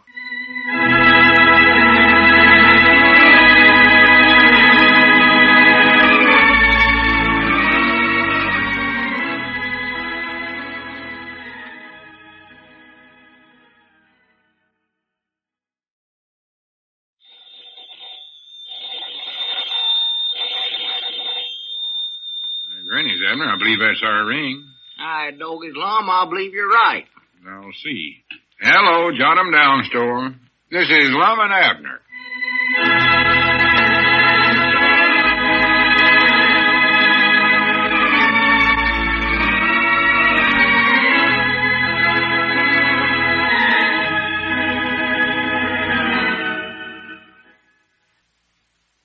Now, let's see what's going on down in Pine Ridge. Well, Lum, his armed guard, Abner, and his friends, Cedric and Grandpappy Spears, are still at the county seat waiting for Lum's trial to begin. As we look in on the little community today, we find Lum and Abner walking along a street at county seat, heading back to their hotel. Abner, watch out where you're walking there. You might not bump into that lady there. Oh, excuse me. You oughtn't to go along staring at everything. But you'd think you'd never been to the county seat before. Well, I was just looking at that little sign, that store window back there, Lum. Doggy, that looks pretty silly to me. What do you mean, silly? Well, folks don't much care where she's at. Where who's at? Somebody's mother. What are you talking about, anyway? The sign back there in the window, Lum, it said, Mother's Home Cooking. Well, what's wrong with that? Well, nothing, but I don't see if that's nothing to brag about. That's where a feller's mama ought to be, is home cooking. Oh, well, you don't understand. That was a restaurant back there. Oh, I see. His mama cooks the victuals up at home and then toasts them over to her. Oh, no, Abner. What it means I is... believe that Luke Spears has got a better arrangement than that in his lunchroom back there at Pine Ridge, Lum's a heap handier. See, he cooks the victuals right in the back end of the restaurant there and then just carries them up to the counter. That's all they have to do. Well, they do that here, too. Well, not according to the sign, they don't. His mama does it over to the place, sir. Fact is, that's where she's at right now, just a-cooking. Well, Abner, she ain't actual home cooking for the restaurant. What they got that sign up there saying she is for them? Well, it just means that the victuals they serve there taste like the victuals your mama used to cook. Oh, too salty, huh? No. Well, how do they know how Mama used to cook? They never was over at our house for supper. Leastways, not that I recollect they wasn't. Well, Abner, I never said they was. I don't see what they want to cook like Mama does for no way. She never was handy with the skillet. Papa was most generally back there in the kitchen stirring up the victuals. Well, the idea is, Never mind. I got too much other stuff on my mind to try to explain that to you. Of course, now, Mama was pretty good on salt pork and collard greens. I'll say that for her. Abner, will you forget that? All right, Doggies, Mama, let's go back to that restaurant and get some of that salt pork they're serving there. Well, they ain't salt there. Besides, we've done it. I could eat again. I just love it. That's my favorite dish. Hurry up. Let's get back to the hotel. I got to study about this court trial some more. Believe I'll just open me up a little lunchroom at home there and put a sign in the window saying Papa's home cooking. Abner, we're done with that subject. At night, I could put a sign in the window saying Papa's home sleeping. Will you fix that up? Huh? You got the one track of this one mind I ever saw on a human. Well, that's where he'd be at night, home sleeping. Wait a minute, here's the hotel. We might not walk past it. Oh. Come on, let's go in. Yeah, say, Lum, while you're working on your case, I believe I'll just sort of look around town some more. This is the first time I've been here since gas rationing. No, now you got to come in with me. Don't forget you're the deputy town marshal, and you're supposed to be guarding me. Yeah, that's the way it's worked out, I'm looking after you. Yeah. Well, I can telephone in once in a while, see if you're still there, ain't escaped or nothing. No, I want you to come in with me. I don't want to be alone in my hours of tribulations. Well, can I go for just a little while, Lum? I'll just walk about 2 blocks around here. No, I want you to come in and listen while I practice up cross-examining myself. Cross-examining yourself? Yeah, you know that ain't going to be easy, neither. Trying to sit on the witness stand and stand out in front of myself at the same time and ask the questions. Huh? Yeah, wished I could have got hold of a lawyer, Summers. Yeah, that's what you ought to do. It's too late now, though, I reckon. Well, come on, Abner, we're going in the hotel. Yeah, all right. Yeah, you start on upstairs. I got to stop at the desk and get the key. Well, I'll swan to goodness. Look yonder. Huh? Look who's sitting in the lobby there. Where? Over there by that imitation palm tree. Well, for the land sakes, it's Squire Skin. Sure. Well, howdy, Squire. What in the world are you doing here? Well, gentlemen, I'd almost given you men up. I've been waiting here for you for a good half hour. Oh, was you waiting for us? Yes, I was, Lum. I wanted to have a little talk with you if you got time. Well, good. Come on up to our room, Squire. Yes, all right, Lum. Wait a minute, old Lum. I don't believe 3 of us can get into that room at one time. We better sit down here in the lobbies. Yeah, maybe that would be better. Yeah, these chairs look more comfort anyway. Yes, I think this will be fine right here. Abner, watch out. Don't sit on my lap. Oh, excuse me. I thought you was going to sit over there. That's the way he's heading. You spun there all at once. Well, I will if you're going to sit here. No, I'll sit over there. I don't care. They're both chairs is alike. Make up your mind. Well, let's see, now... Abner, sit down. Oh, yes, sir. That's better. Well, pull your chair on over here with us. No? Oh, I thought maybe you didn't want me to hear what you was going to say. Yeah. Ain't no secret to this. Good. Now then, Squire, what was it you wanted to talk about? Well, Lum, I just wanted to discuss your trial a little. I know... Discuss it? Yes, you turned me down on my offer to defend you, Lum, but I came in here today in the hopes that you might reconsider. Well, I don't know, Squire. You know, Lum, to be honest, you're going to have an extremely difficult time trying to defend yourself like you planned. Yeah, I know. I've been thinking about that. And as a matter of fact, I took it upon myself to talk to the judge this morning, Lum, and I got him to grant us an extension of time.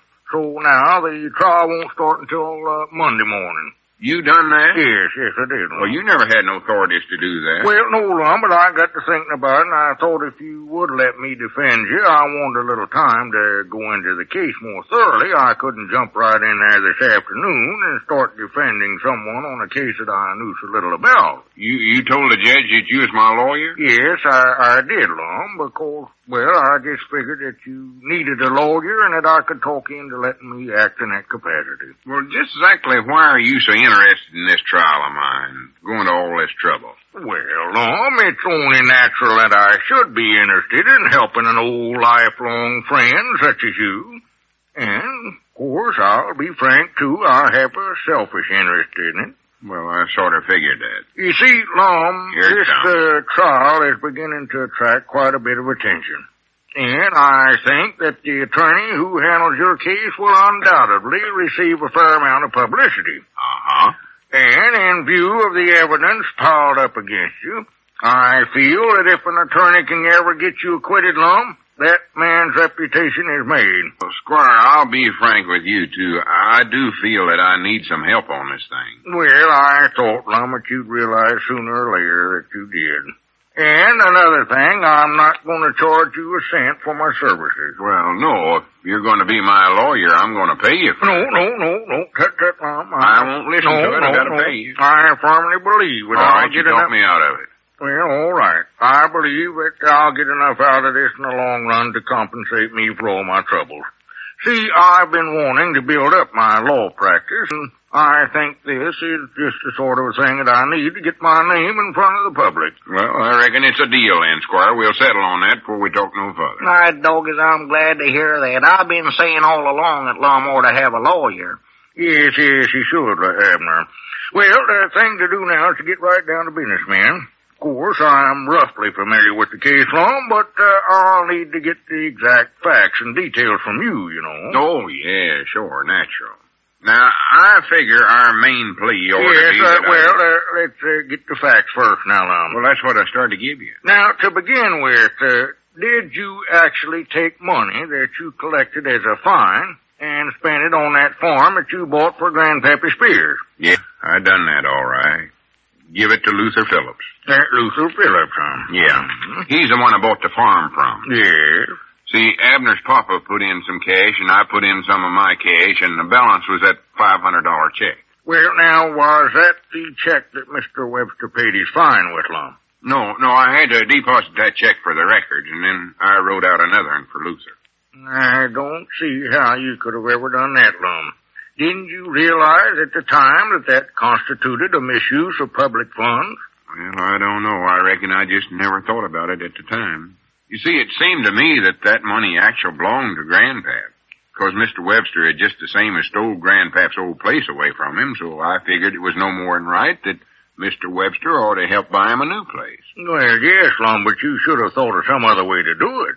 Yeah, I can see that now. Now, that charge you fined Mr. Webster on, wasn't that some antiquated ordinance, Lum? Wasn't it what? An antiquated ordinance, an old out-of-date ordinance. Oh, it was an old one, if that's what you mean. Yes. Passed clean back in 1905. Mm-hmm. All about having to have a guide carrying a lantern in front of your automobile and all such as that.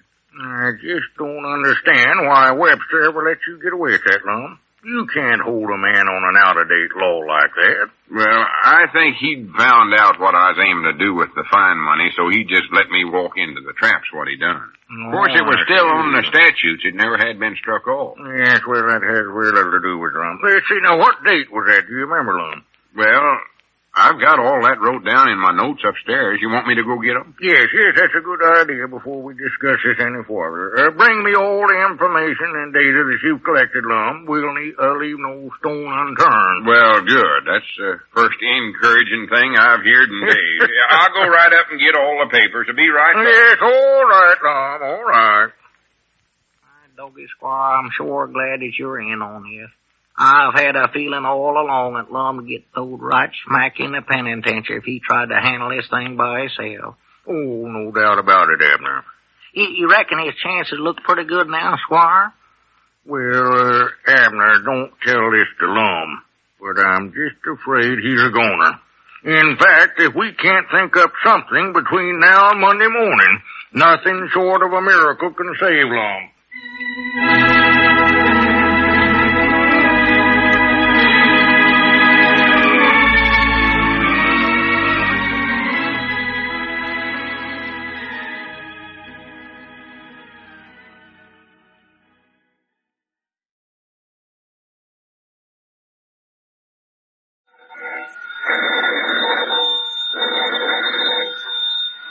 Granny's, Abner. I believe that's our ring. All right, Doggy Lum, I believe you're right. I'll see. Hello, jot 'em down, store. This is Lum and Abner.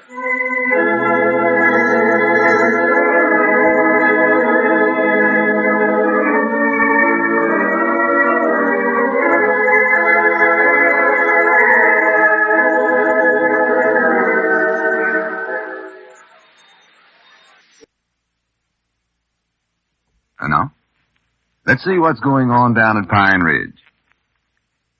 Well, Well, the trial of Polk County versus Lum Edwards for embezzlement opens today at the county seat. Squire Skimp, whom Lum engaged for his attorney, has been working hard trying to prepare some kind of a defense. And now, as we look in on the little community, we find our friends gathered at the courthouse. The impaneling of the jury has just been completed. Listen.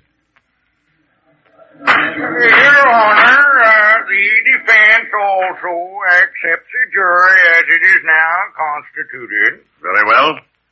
Mr. Clerk, you will swear in the jury. Members of the jury will please rise. You will raise your right hand. You and each of you do solemnly swear that you will well and truly try the case of the county of Polk against Lum Edwards and the true verdict render unless discharged by the court or withdrawn by the parties. You may be seated. In order to hurry things along, we will forego a recess at this time. The prosecuting attorney may now make his opening statement. Thank you, Your Honor.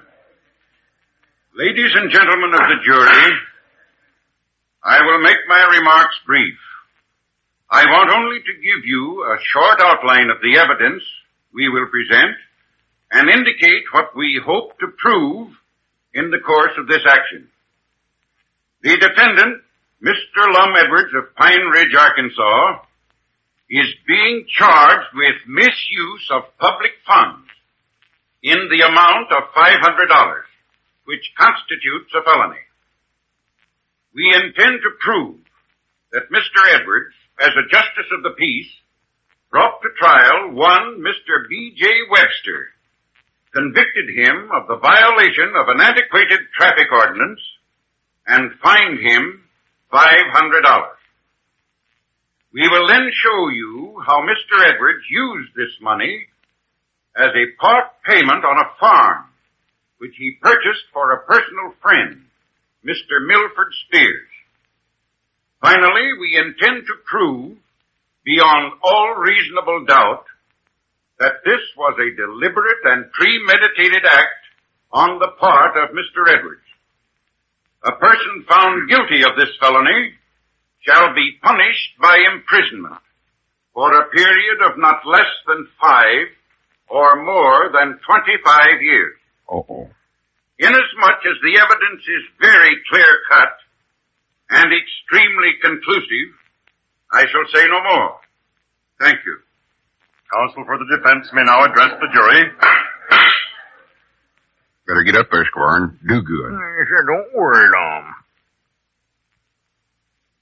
Ladies and gentlemen of the jury, and fellow citizens, my client, Mr. Edwards, who is undoubtedly the most respected and upright citizen of Pine Ridge, has been brought to trial under circumstances which, on the surface, do not reveal the true nature of this case.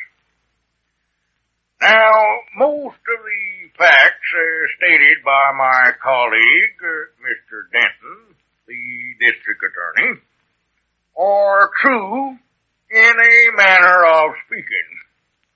However, I intend to prove that Mr. Edwards was prompted to act as he did by motives completely honorable and unselfish, and with no intention whatsoever of circumventing the law. I will show you how Mr. Edwards, regardless of the consequences to himself, acted for the sole purpose of righting a wrong, of correcting an injustice perpetrated upon an aged, trusting citizen, Mr. Milford Spears, by the aforementioned Mr. B.J. Webster. In using money collected as a fine from Mr. Webster to compensate Mr. Spears for property which was in truth stolen from him by that same Mr. Webster, Lum Edwards was merely, in doing this, choosing a direct and and simple method of administering justice. He's listening to them big words. For undeniable truth of these statements, I recommend that you, the jury, now listen closely to all the testimony you are about to hear. I thank you very much. Grannies, I feel better already. Yeah, I believe I like the other feller better, though. Hey, sit down here, Squire, old boy. You sure done good there. Well, that's much obliged, Lum, but from here on is where it starts getting tough. It does, huh? Oh, yes. The prosecution will now call its first witness. We would like to call Mr. Abner Peabody to the stand. That's you, Abner. Get up there. That's strange that they'd call Abner. I thought surely they'd put Mr. Webster on the stand first. Mr. Peabody to the witness stand. Yeah, I'm coming. Recollect now whose side you're on. Wait, don't sit down. Stand there and raise your right hand. Oh, yes, sir. I said your right hand. Oh, well, excuse me. Do you swear to tell the truth, the whole truth, and nothing but the truth? Yeah, I do. Yeah, that's right. Be seated and state your name. What's your name? It's, Abner Peabody. What's yours? No. Proceed, counsel. Mr. Peabody, Yes, sir. you live in Pine Ridge, do you? Yeah, that's where I live. I live in that white house there right next to the Quincy's, you know. It's the one with that big sycamore tree out in the front yard there. Yes. Do you serve in any official capacity currently? Are you a law officer of any kind in Pine Ridge? Yeah, I'm the deputy town marshal there. See, Uncle Henry Lunsford, he's a regular town marshal, but he's been out of town here lately for quite a spell on account of his brother down in Texas, Vess, I believe his name is. He's ailing. See, he's got some sort of a misery in his left leg there. Can't figure it out to save his life, what it is. He's had trouble with that leg on and off for, 8 or 10 years. The witness will please confine himself to answering the district attorney's questions as briefly as possible. Oh, yes, sir, Your Majesty. Your Honor. Mr. Peabody, are you acquainted with a Mr. B.J. Webster? B.J., well, yeah, I know him, sure. Can you identify him? Do you see him in this courtroom? Why, of course I see him. The varmint sitting right over there. That's him with that brown suit on there. See him right over here. He's the one with that smart-aleck look on his face there. Just a minute here. Your Honor, I request that statement by the witness be stricken from the record. Granted. The witness will answer yes or no whenever possible. Thank you, Your Honor. Mr. Peabody, did you on any occasion during the past few months arrest the man you identified as Mr. Webster? Yes, sir, I done it. I arrested him. On what charge? Why, it was some old-timey traffic law passed, I believe it was 1905 when it was passed. Specifically, what was the charge? Why, it was, something about that you're supposed to have a guide walk ahead of your car when you're going over 5 miles an hour.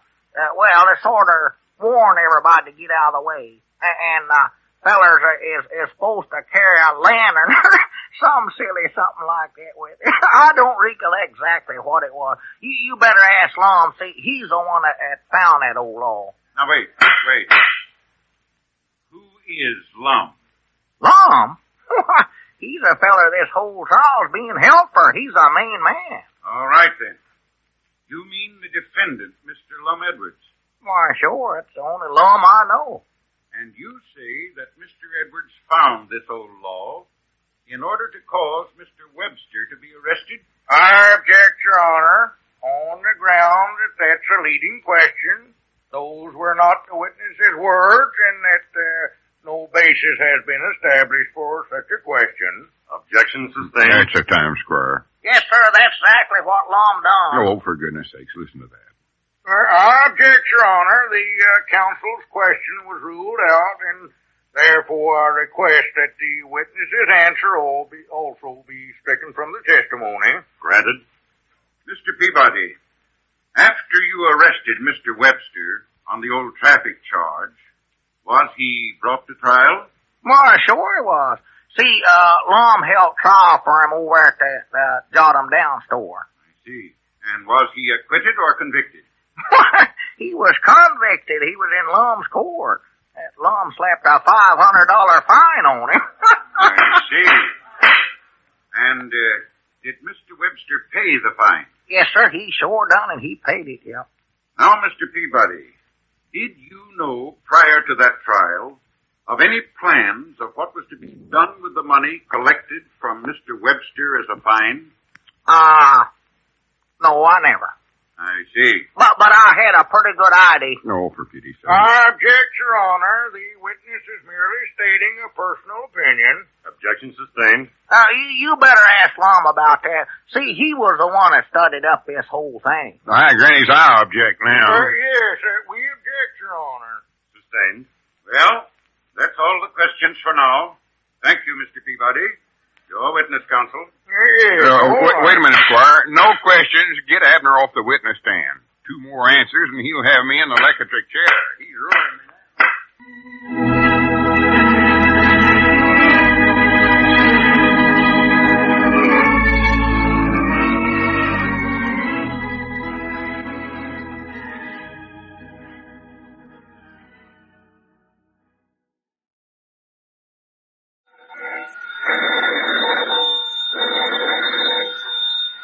Granny's, Abner. I believe that's our ring. I told his Lum, I believe you're right. I'll see. Hello, Jot 'em Down store. This is Lum and Abner.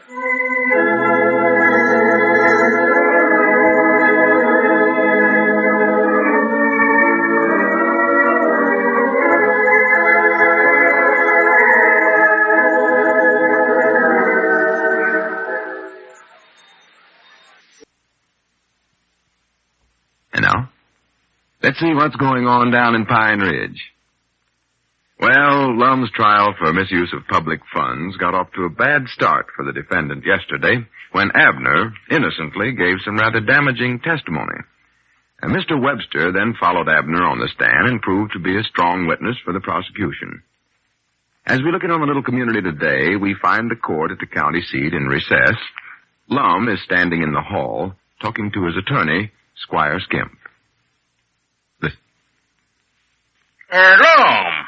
Lum, will you please come over here on this bench and sit down and quit that pacing back and forth? Granny, Squire, I'm as nervous and jumpy as a rabbit's nose. Yes, well, you're going to be a nervous wreck now, Lum, if you don't take things more calm. Now, just sit down here now and be quiet and forget the trial for a few minutes. I almost hate to go back inside that courtroom. Yes, well, I don't blame you, Lum, but you've got to complete the trial, you know. Well, that prosecuting attorney is might and I got me to thinking I am a crook, sure enough. Well, yes, Mr. Denton is a good man, Lum. There's no getting around that. He's a very good prosecuting attorney. And I'll say one thing for him. He has certainly planned out his case very carefully, too. Yeah, get the feeling that it ain't hardly going to be no use to even give our side of the case. Oh, tut, Lum. Now, I wouldn't go so far as to say that. Don't give up yet, Lum. I don't know. After Mr. Webster got done testifying yesterday, I was just about ready to give up and head straight for the penitentiary without even waiting to hear nothing more. Well, I'll admit, Mr. Webster did prove to be a very effective witness for the prosecution, all right. Mr. Denton had some good questions, and Mr. Webster answered them in a very nice manner for the prosecution. And Webster was a hard man to do anything with in that cross-examination, too, Lum. I tried my best. Uncommonly smart. Yes, I thought I might get him a little mixed up there, but didn't seem to be able to do it. I'm just afraid that I didn't accomplish very much for him with us. Well, to be right honest, I never thought you did neither, Squire. No, I didn't. I'm a little disappointed in myself over that, Lum, but I tried my best. And Luther Phillips sat up there this morning and told how I bought that farm from him for Grandpap and paid for part of it with a $500 check. Well, of course, Lum, Luther has to answer the questions to the best of his ability, you know. He has to tell the truth. Yeah, but I could just see them jurymen sitting there nodding their heads, and I know they must have said to themselves that I was embezzling this one human they ever set eyes on. Yes, well, Lum, there's no doubt about it. We might as well face the facts. There are a lot of cold, hard facts against you. And they're not going to be easy to overcome either, Lum. Yeah, I can see that all right. And, of course, I still say the most damaging bit of testimony was that given by Abner yesterday morning at the opening of the trial, oh. That was bad, Lum. Maybe so, Squire, but I wish you'd quit jumping on Abner for that. He never meant to do no harm. Well, maybe not, Lum, but he should have known better than that. I've never heard anything as bad as that in my life. And I sat there all the night before, giving him instructions on how to testify. He should have known every answer by heart, Lum. Well, all he was doing was just trying to tell the truth, Squire. You know Abner. He's just as honest as the day is long. He just ain't got the best judgment in the world about some things. Well, no, that is quite obvious, Lum. He certainly hasn't. Oh, he never would do nothing deliberate to hurt me, 'cause he's the best friend in the world I've got. And I know... Oh, find out. Here he is heading over this way. Hey, Lum, you better get back to the courtroom. They're ready to start up again. Yeah, all right, Abner. Be right in. Yeah, come on, Squire. Yes, all right, Lum. Might as well get in there.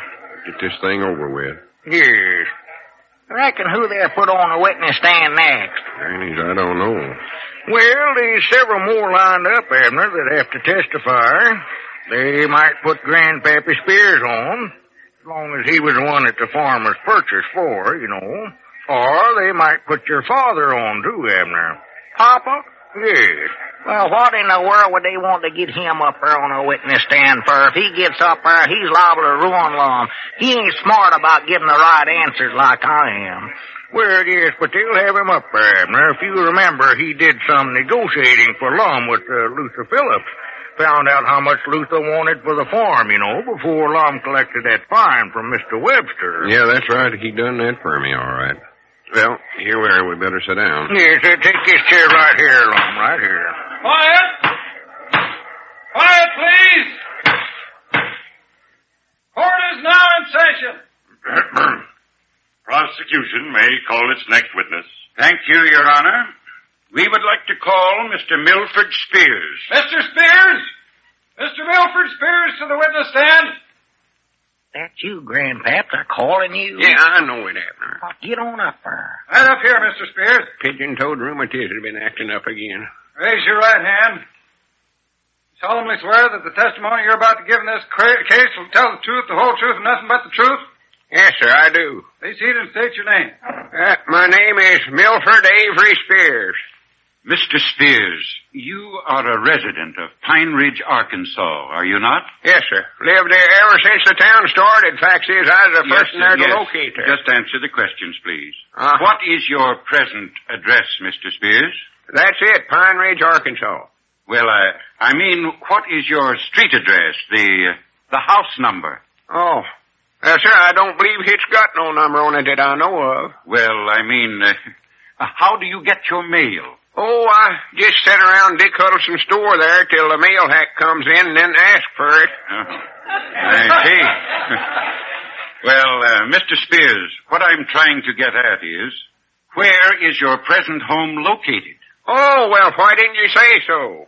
Why, it's out there by Briar Creek, about a half mile up from the main road there, you know. Yes, I see. And what sort of a place is it? Oh, it's nice, awful nice. We like it. I mean, is it a city residence, or a farm, or a ranch? Oh, it's a little farm, I reckon you'd say. A farm. And you are the owner of that property? Yes, sir. And how did you come into possession of that property? How's that now? How did you become the owner of that farm? Oh, well, it was sort of give to me, you might say. Oh. In other words, it was a gift, was it? Yeah, sure was, yeah. I don't know where I'd ever turn for shelter if it hadn't been for old... Just answer the questions, Mr. Spears. Well, that's what I was trying to do. From whom did you receive this farm as a gift? Well, see, I was swindled out of my old place by that pigeon-toed varmint Webster, and Mr. Spears, you are not answering my question. And, Your Honor, I ask that that last statement by the witness be stricken from the testimony. Granted. Now then, Mr. Spears, that farm was given to you by someone, was it not? Why, natural. And who was that party? Well, sir, now I'm right proud you asked me that question. It was the finest feller that ever drawed breath. Lum Edwards. Hooray! That's the time, Grandpap. Abner, hey, sir. Order. Mr. Spears, at the time Mr. Edwards presented you with this property, did he own it? Well, I reckon so. He must have. And how did Mr. Edwards acquire the property? Why, he bought it off of Luther Phillips. See, Luther told you that himself not over a half hour ago. Can't you recollect nothing? The witness will please refrain from personal comments. Mr. Spears, do you know with what money Mr. Edwards purchased that property? I object, Your Honor. Objection overruled. You will answer that question, please, Mr. Spears. Well, now, let's see. What was that question again? I said, do you know with what money Mr. Edwards purchased that property? Well, sir, I ain't sure, but I think object, Your Honor. The witness is not stating a fact, merely a supposition. Objection sustained. All right. That's all the questions. Your witness, counsel. Yes, thank you. Mr. Spears. Yeah, what is it, Squire?